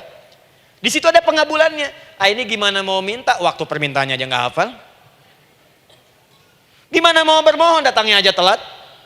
Karena itu, bagaimana cara merespon seruan Allah? Diaturlah di Quran surah kedua ayat 152. Paling kanan sebelah bawah. Quran surah kedua ayat 152. Ibu masih ingat? Bukankah sholat disebut sebagai zikir? Masih ingat? Ya, di surah ke-20 ayat 14. Wa aqimis sholata lidzikri, tunaikan sholat sebagai zikir kepadaku. Sekarang lihat ya. Lihat ketentuan Allahnya. Kalau ibu dipanggil untuk sholat, dipanggil untuk zikir, cepat respon. Ibu cepat respon, Allah pun akan cepat merespon permintaan ibu. Lihat kalimatnya. Fadhkuruni adzkurkum. Fadhkuruni adzkurkum. Kalian mengingat saya, maka saya pun akan ingat dengan kalian. Kalian zikir kepada saya, ingat saya, kata Allah, maka saya pun akan ingat kalian. Di antara makna zikir, salat. Kalau ibu salat mengingat Allah dengan cepat, maka Allah pun akan cepat mengingat kita. Contoh.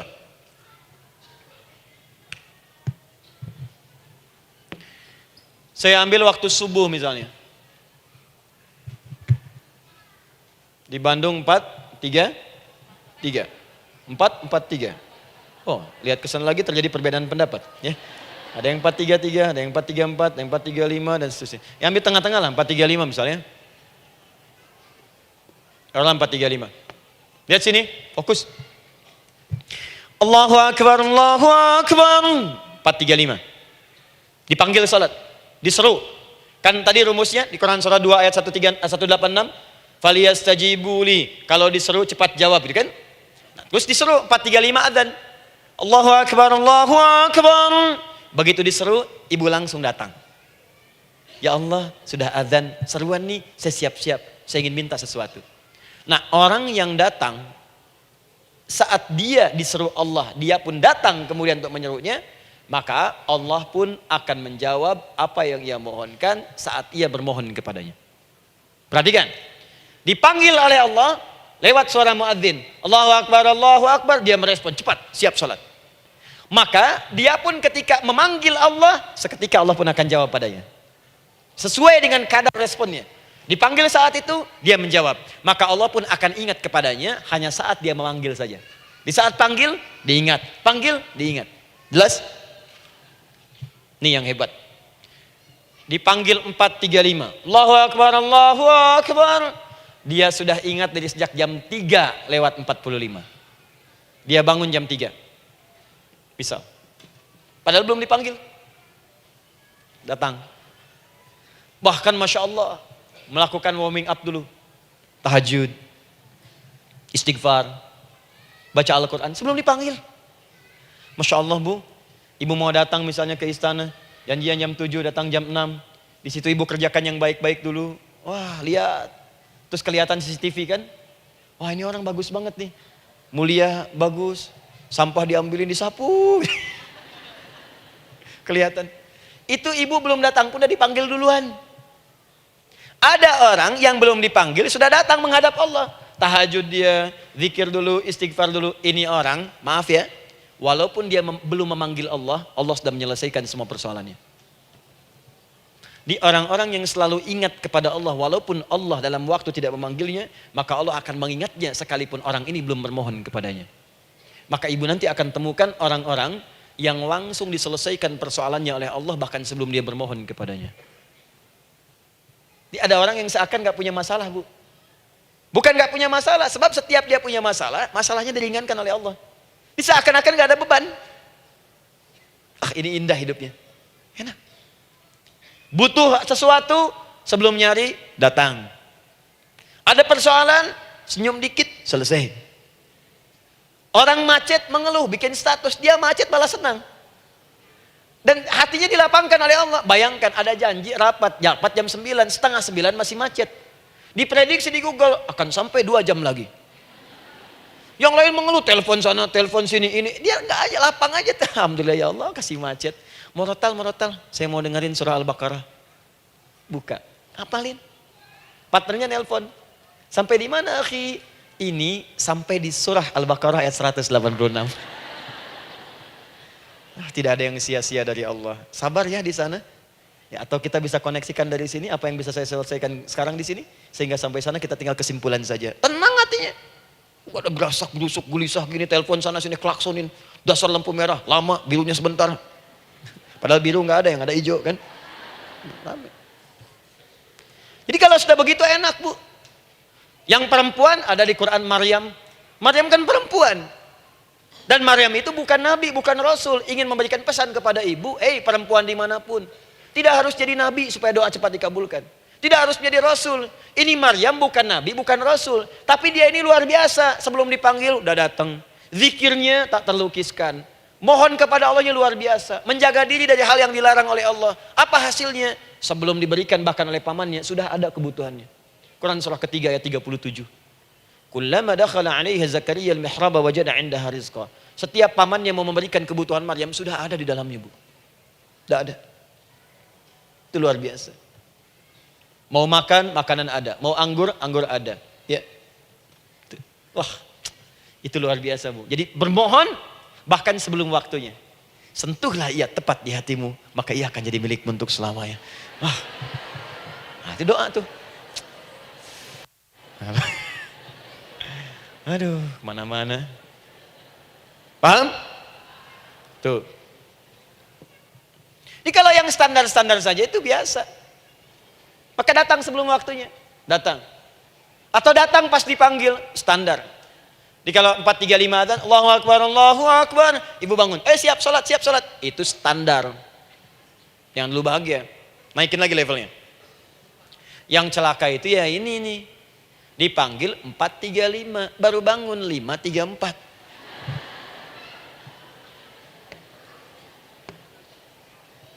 Sholat subuh belum, nuntutnya udah banyak.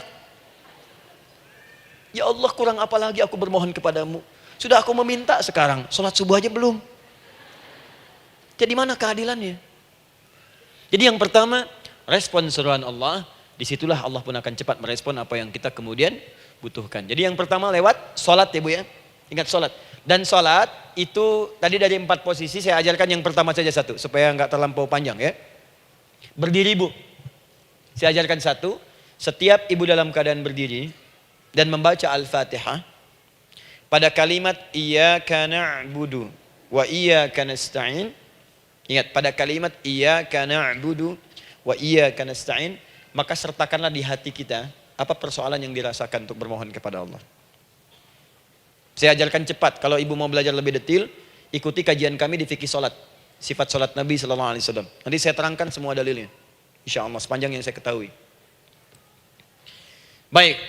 Dasarnya ini, dasarnya Quran surah ketiga ayat 38 sampai 39. Dan dikuatkan nanti di hadis qudsi. Ibu kenal Nabi Zakaria? Ya kenal ya. Ya selamat lah Bu. Alhamdulillah. Episode ke-15 kenal Nabi Zakaria, luar biasa. Alhamdulillah. Nabi Zakaria punya persoalan, sudah berumah tangga, belum ada keturunan. Fisiknya sudah letih, rambutnya sudah memutih, dan mohon maaf istrinya divonis monopos dan mandul. Secara medis klinis. Apa yang beliau kerjakan? Sholat. Dalam sholatnya bermohon kepada Allah. Perhatikan permohonannya. Qala rabbi habli min ladunka dzurriyyatan thayyibah. Ya hunalika da'a Zakaria rabbah. Qala rabbi habli min ladunka dzurriyyatan thayyibah. Innaka sami'ud du'a. Ya Allah, aku bermohon kepadamu, anugerahkan aku keturunan. Semua mengatakan aku gak mungkin punya keturunan. Hanya engkau yang tidak punya batas dalam pemberian. engkau pasti mendengar doa saya. Kalau pada yang maha mendengar tidak mengabulkan juga, lantas kepada siapa lagi aku mesti memohon? Doa ini dipanjatkan oleh beliau dalam keadaan sholat, sedang berdiri dalam sholatnya.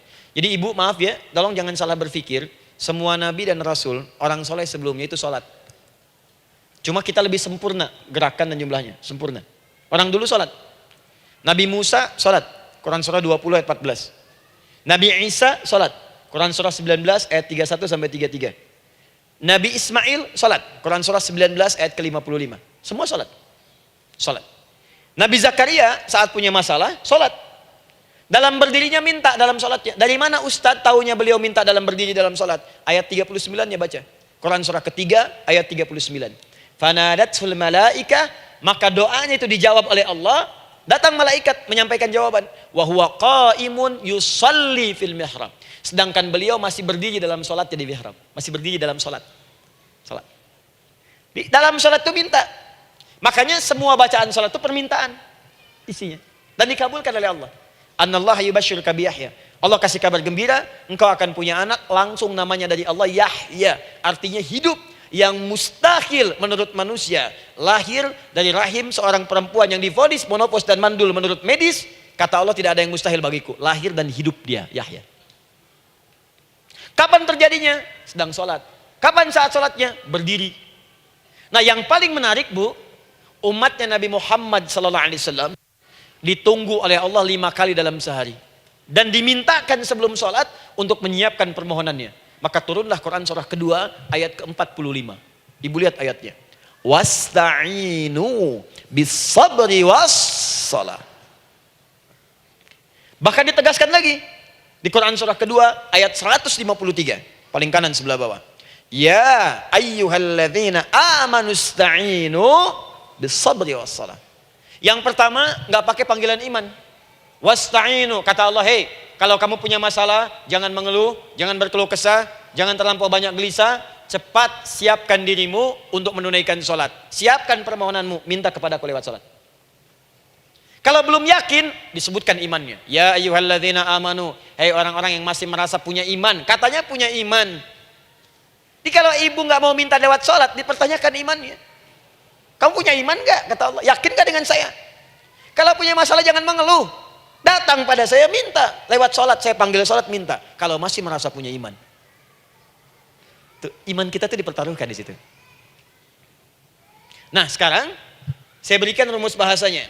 Allah memanggil kita dengan bentuk jama, perintah jama. Wasta'inu, wasta'inu. Itu bentuk perintah. Wasta'inu, bentuk perintah.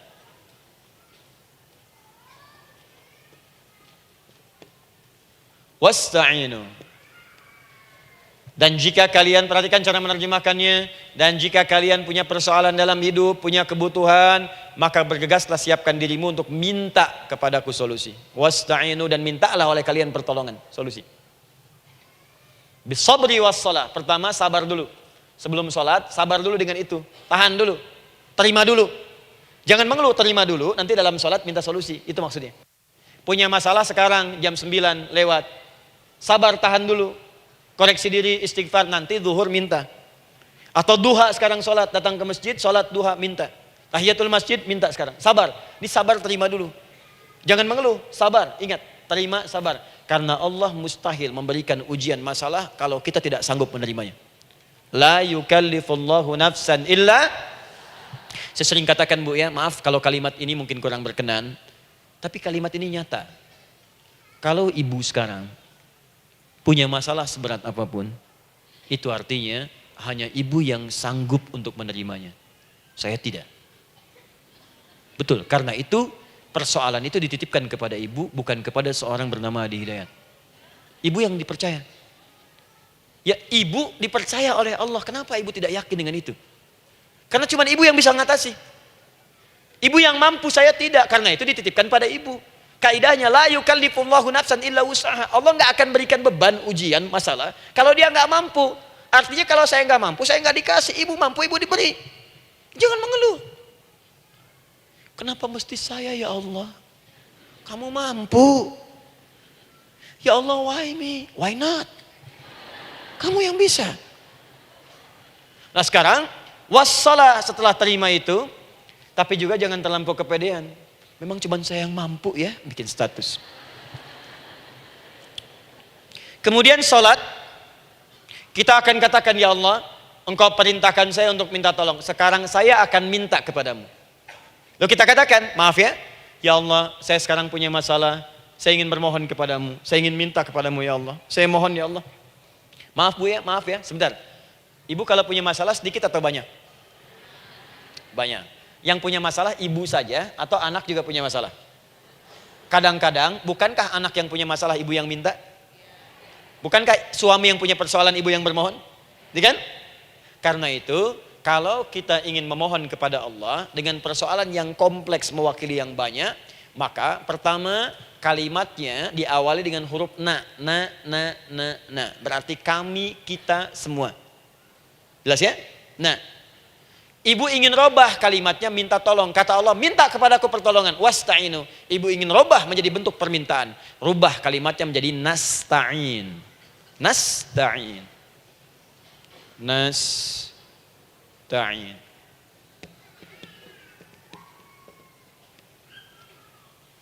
Wasta'inu nasta'in. Minta kepada siapa tadi?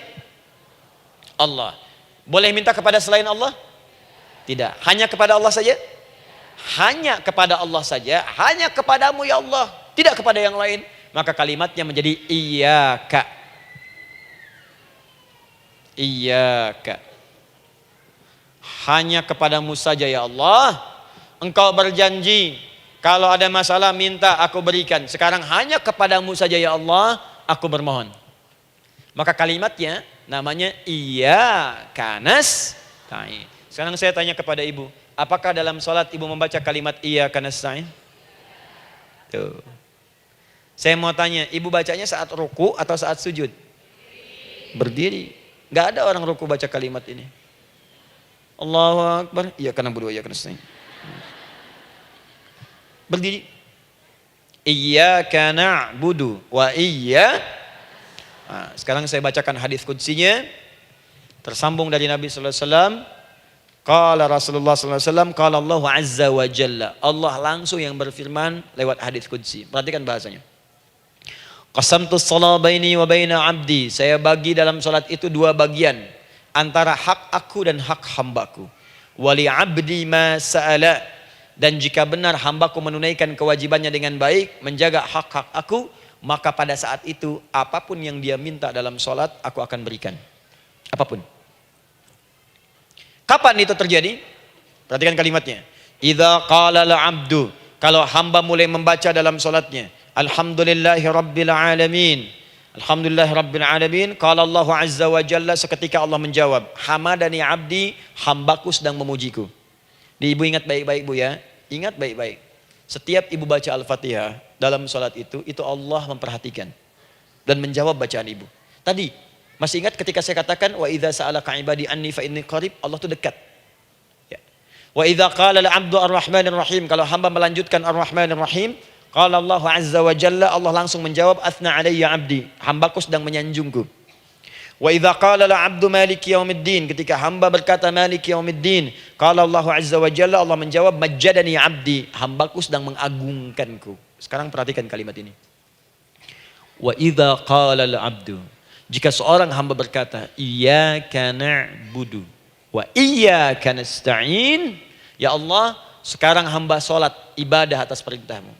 Dan hamba minta ya Allah, hamba punya masalah, hamba punya persoalan, dan kau janjikan minta dalam sholat. Qala Allah azza wa jalla, Allah jawab, hadza baini wa baina abdi, inilah perjanjian aku dengan hambaku. Wali abdi, kalau hambaku benar sholatnya sampai bacaan ini, masalah apapun yang dia minta sekarang aku akan kabulkan. Dalam berdiri. Cuman sayang, kadang-kadang dalam keadaan ini banyak yang tidak minta. Maka caranya saya sampaikan yang pertama, kalau ibu sudah sampai ke bacaan ini, iyyaka na'budu wa iyyaka nasta'in, sertakanlah dalam hati ibu. Gak usah dilafadzkan. Sertakan ibu punya masalah apa. Atau secara umum minta solusi. Minta. Nabi itu kalau sholat, Nabi SAW kalau sholat, Itu kalau baca ayat-ayat Quran, itu seringkali berhenti, Bu. Sering berhenti. Kalau dalam ayat doa, beliau berhenti, mohonkan dengan baik. Kalau ayat-ayat surga, minta supaya umatnya ke surga. Ayat-ayat neraka, mohon supaya umatnya dibebaskan dari neraka. Minta. Kesaksiannya banyak. Hudzaifah al-Yamani pernah salat di belakang Nabi, begitu. Abdullah bin Mas'ud radhiyallahu taala anhu salat di belakang Nabi, begitu. Ubay bin Ka'ab radhiyallahu taala anhu salat di belakang Nabi, begitu. Di kesaksian mereka sama semua. Makanya seringkali itu nggak sadar, enak salat dengan Nabi itu. Nyaman. Kalau baca ayat surga seakan-akan pengen cepat ke surga. Kalau baca ayat doa berdoa, jadi nggak sadar. Rakaat pertama 100 ayat aja Al-Baqarah. Ya, kadang-kadang lewat ke Ali Imran. Pernah rekornya 5 juz 4 halaman, An-Nisa ayat 176 baru berhenti. Ya walaupun besoknya nggak pada ikutan lagi. Ya, karena merasa ini kapan rukunya gitu, sekarang atau nanti. Tapi enak. Nah, saya ajarkan satu hal, kalau kita sampai pada bacaan Al-Fatihah tadi, jeda sejenak, Bu, rasakan itu, minta. Setelah itu Allah ajarkan satu lafaz, kalau lafaz ini benar dibacakan oleh ibu, benar dibacakan, maka seketika doa akan dijawab. Langsung dikabulkan. Apa bacaan itu? Nanti dalam pelajaran selanjutnya kita akan bahas ya, insya Allah. Masih ada waktu? Oh ya, kalau masih kita bahas ya. Ada sesi mau jawab pertanyaan dulu, diskusi dulu, atau saya teruskan sebentar? Teruskan ya. Baik, kalau kita sampai jam 10, saya jeda sampai ke 9.45. Jadi 15 menitnya kita bisa diskusi ya. Baik. Apa lafaz yang kita bisa mohonkan? Teruskan ayatnya. Ihdinas siratal mustaqim. Ihdinas siratal mustaqim. Ihdinas siratal mustaqim. Ini Bu, nanti Ibu lihat dalam kajian tafsir yang kami sampaikan. Juga dalam kajian fikih salat saya bahas dengan detail. Di sini singkat saja, singkat padat. Ihdina itu, ya Allah berikan kami hidayah, berikan kami jalan, berikan kami petunjuk, tunjukkan kami jalan yang lurus. Kalimat ihdina asalnya dari kata hidayah. Hidayah, jamaknya hudan. Ihdina, berikan kami hidayah, berikan kami hudan. Kalau tunjukkan kami jalan yang lurus, itu terjemahan Bu. Terjemahan. Kalau Ibu ingin makna tafsir per huruf, per kalimat, bahkan per harokat, itu semua ada maknanya. Karena semua kalimat Quran itu mukjizat. Ihdina dari kata hidayah, hudan, berikan kami hidayah. Hidayah dalam bahasa Arab itu banyak maknanya. Bisa solusi dari semua persoalan. Bisa jalan menuju kemudahan. Bisa kesuksesan. Bisa petunjuk, banyak. Kalau dikumpulkan namanya hudan. Makanya Al-Quran disebut hudan karena di Quran ada semua. Solusi ada, petunjuk ada, kemudahan ada. Dzalikal kitabu la raiba fi hudal. Al-Quran hudan. Syahrul Ramadan alladzi unzila fihi al-Quran hudan linnas. Isi Quran semua hudan. Di situ ada solusi. Di situ ada petunjuk. Di situ ada kemudahan. Kalau kita ingin minta semua itu, kalimatnya dikatakan fi'il amr lit talab. Permohonan dalam bentuk kalimat permintaan. Ihdina, berikan kepada kami hudan. Kalau sudah mengatakan ihdina artinya minta solusi, minta kemudahan, minta petunjuk. Jadi ketika Ibu mengucapkan kalimat ihdinas siratal mustaqim, itu artinya ya Allah berikan kepada kami solusi dari masalah yang sedang saya hadapi. Berikan petunjuk dari persoalan yang sedang saya jalani. Berikan kemudahan ya Allah dari kesulitan yang tengah saya hadapi. As-siratal mustaqim, yang lurus, yang gampang. Karena jalan yang gampang itu lurus, gak berkelok Bu. Langsung ke tujuan. Saya mau ke sini jalannya belok-belok, gak langsung kan gak enak. Ibu mau ke satu undangan, jalannya belok sini, belok sini, belok sini, belok sini. Kelokan 9, kelokan 7, kelokan 8. Ya. Kan rasanya berliku. Ibu ingin mendapatkan solusi, tapi dilempar-lempar. Ke sini dulu, berkelok. Sini dulu, sini dulu, sini dulu. Kenapa gak Ibu lurus dapatkan langsung? Dalam bahasa Arab, apalagi kalimat yang fasih, mendapatkan sesuatu dengan gampang, dengan mudah. As-siratal mustaqim, lurus ke tujuan, cepat, mudah. Apalagi ke surga nanti, tunjukkan kami jalan yang lurus, yang benar, hak dari Allah dan mudah didapatkan. Itu maksudnya. Ini bukan sekedar tunjukkan jalan yang lurus, solusi yang mudah, yang gampang, yang cepat. Paham di sini ya?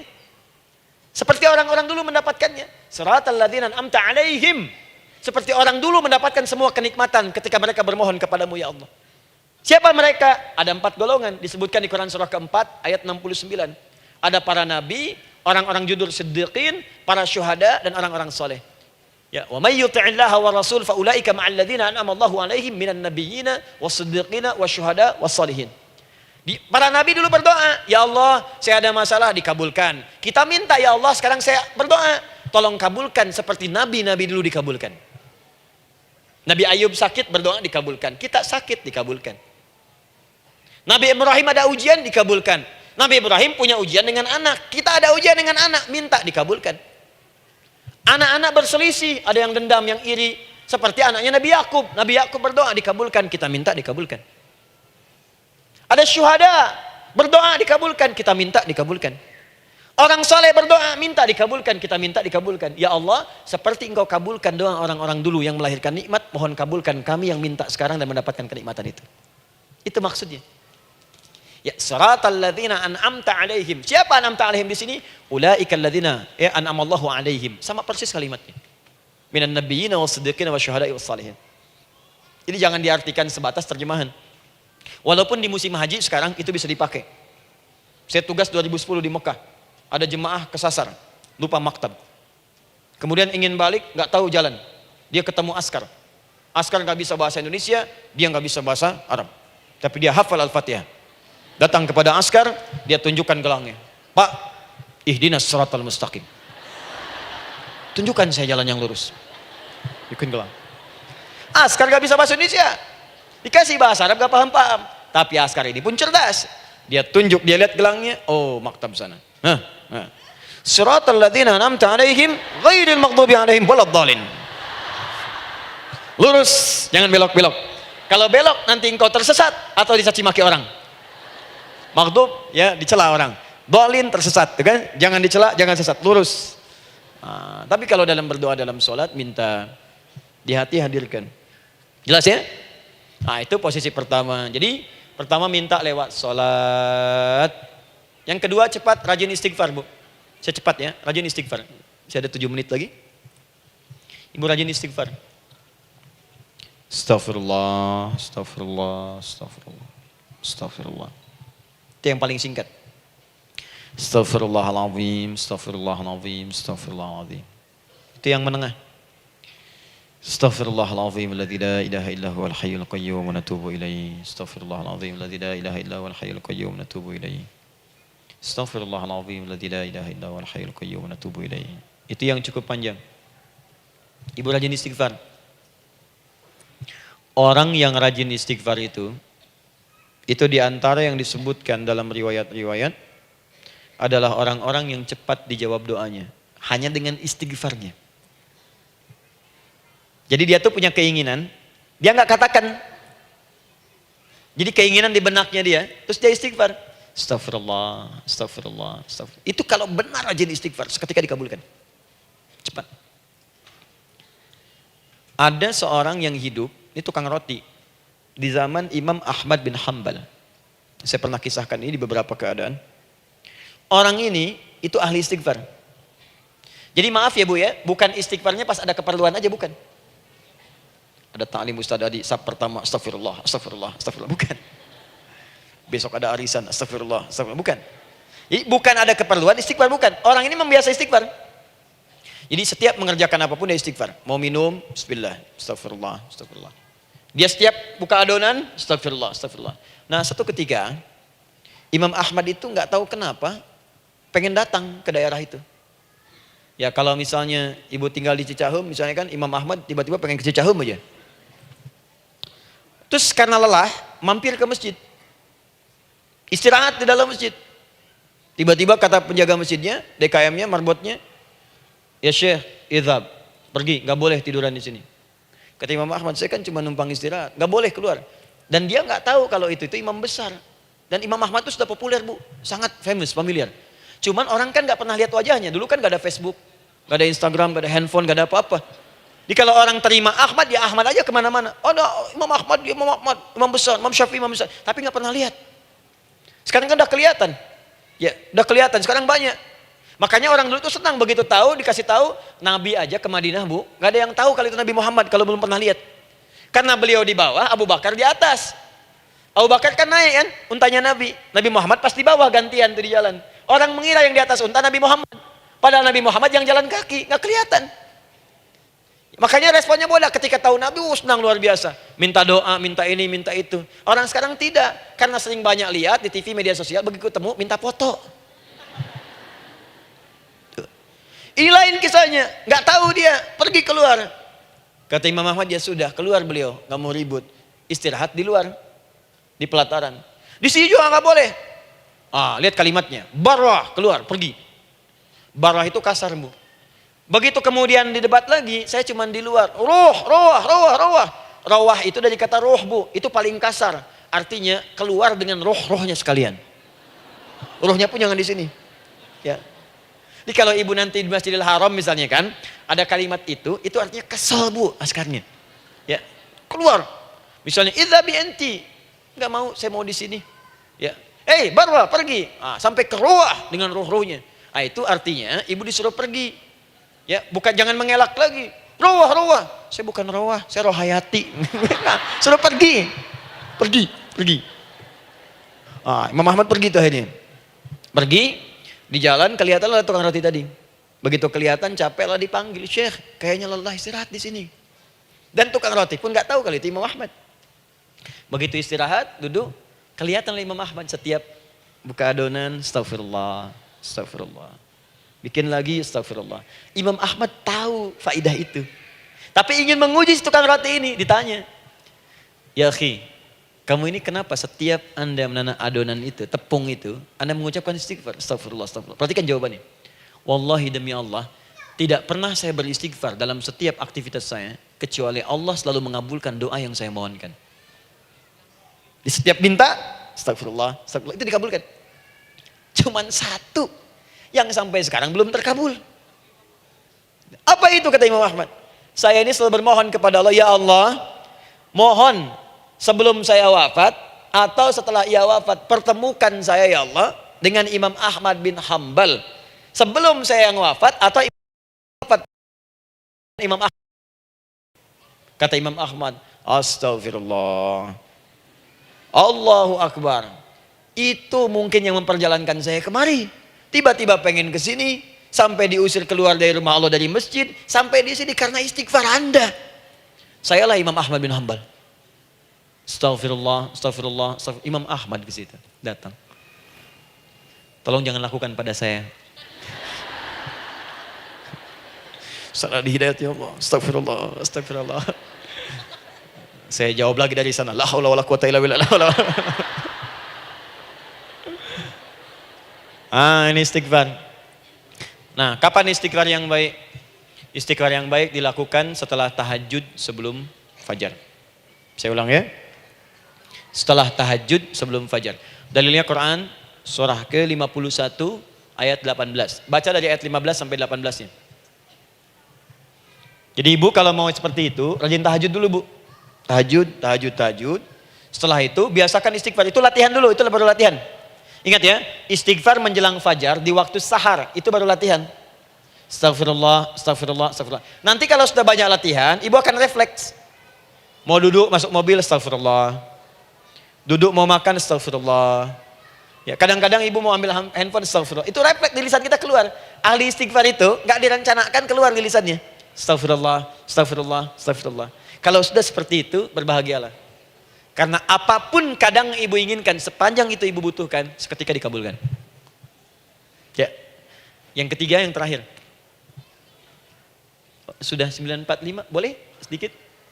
Ya, yang terakhir ya, terakhir. Jangan khawatir, setelah ini selesai. Jangan khawatir. Yang ketiga, ini amalan yang paling dahsyat. Jadi yang pertama minta dikabulkan. Yang kedua baru istighfar dikabulkan. Yang ketiga nggak ngapa-ngapain dijawab. Artinya baru terbersit, ada keinginan jawab seketika. Amalan yang ketiga ini adalah amalan yang dikerjakan karena cinta kepada Allah Subhanahu wa taala. Mahabbatillah, kecintaan kepada Allah. Amalan yang dikerjakan karena cinta kepada Allah Subhanahu wa taala. Amalannya mencintai Allah. Beda, Bu. Salat dengan cinta dibandingkan dengan sholat karena memenuhi kebutuhan atau kewajiban saja, itu akan lain. Ibu kalau benar-benar mencintai Allah, maka dalam sholat pun persiapannya akan beda. Saya beri contoh gini ya. Dari pakaian akan lain kata Al-Quran. Quran surah 7 ayat 31. Ya bani Adam khudhu zinatakum inda kulli masjid. Hei anak cucu Adam, kalau ada panggilan dari masjid, kenakan pakaian terindahmu. Di orang-orang yang mencintai Allah saat akan sholat, dia akan perhatikan dari pakaiannya. Jauhkan dari yang haram. Terus cari yang paling baik yang dia kenakan. Gak akan sembarangan. Kalau ibu pakai mukena juga cari mukena yang paling indah. Bukan karena pengen dilihat orang. Karena ingin Allah menyaksikan sholat ibu dalam keadaan yang sempurna. Wudu. Wudu itu hati-hati gitu. Quran surah ke-5 ayat ke-6. Ya ayyuhalladzina amanu idza qumtum ila shalah faghsilu wujuhakum wa aydiyakum ilal marafiq wamsahu bi ru'usikum wa arjulakum ilal ka'bain. Jadi kalau ada orang beriman mencintai Allah, mau sholat dia mau wudu, wudunya enggak akan sembarangan, Bu. Cuman basuh. Ya, bagian kepala juga harusnya kepala, dia rambut, takut selesai. Sampai ke kaki cuma disodorkan di keran, beres. Itu sih, anak kecil juga bisa. Orang ini lain. Dia akan pelan-pelan dilihat secara sempurna. Hati-hati, kerjakan karena Allah, karena ingin baik. Kalau orang sholat, hanya kebutuhan saja, maka yang penting dia takbir sampai salam selesai. Tapi ini tidak, dia akan pelajari bagaimana Nabi mengajarkan sholat yang benar. Bagaimana bacaan saya benar. Dia belajar ngaji supaya benar bacaan Fatihahnya. Dia belajar dengan baik supaya khusyuk di dalam sholatnya. Dia pahami satu-satu. Apa artinya Allahu Akbar, apa artinya Subhana Rabbiyal Azim, apa artinya Subhana Rabbiyal A'la, apa artinya Sami Allahu liman hamidah. Dipahami. Di begitu dia sholat baru takbir sudah paham isinya. Jika ada orang seperti ini, dia mengerjakan apa yang Allah perintahkan karena cinta dengan Allah. Dia berzakat karena ingin mencintai Allah. Dia berinfak karena cinta dengan Allah, bukan karena uangnya. Pokoknya kalau orang cinta itu, Bu, setiap pecinta, dia akan memberikan apapun pada yang dicintai. Walaupun tak diminta. Dan pecinta itu sifatnya, kalau yang dicintainya senang sesuatu, akan otomatis ikut senang. Ibu misalnya senang ya dengan pasangan sebelum menikah. Pasangan senang kucing, ibu akan terpaksa senang kucing. Ibu cinta dengan anak, semua akan diikuti apa yang diinginkan. Seperti itu, cinta itu butuh pembuktian. Karena itu sering saya katakan pada akhwat ya yang belum menikah, yang masih muda-muda belum menikah, cinta itu butuh pembuktian. Jadi jangan percaya kalau ada orang yang bicara di lisannya nggak ada buktinya. Aku akan seperti Dilan membawamu dalam motorku. Katakan padanya, aku tak butuh dengan rayuan kata-katamu. Itu hanya angin surga. Yang kubutuhkan, tuliskan namaku di buku nikah kita. Wah, catat. Itu caranya. Main ke Taman Dilan, cuman boncengan. Seakan dunia milik berdua, yang lain nggak ada. Gombal. Udah ya? Jelas? Jadi amalan yang ketiga ini kerjakan karena Allah. Saya mau contohkan satu. Ibu pernah dengar Imam Malik bin Anas? Pernah ya? Gurunya Al-Imam Asy-Syafi'i, Imam Malik bin Anas, lahir di kisaran tahun 94-95 Hijrah. Siap, Kang Dan. Wah, ini terakhir nih, saya tutup nih. Benar-benar terakhir, betul-betul.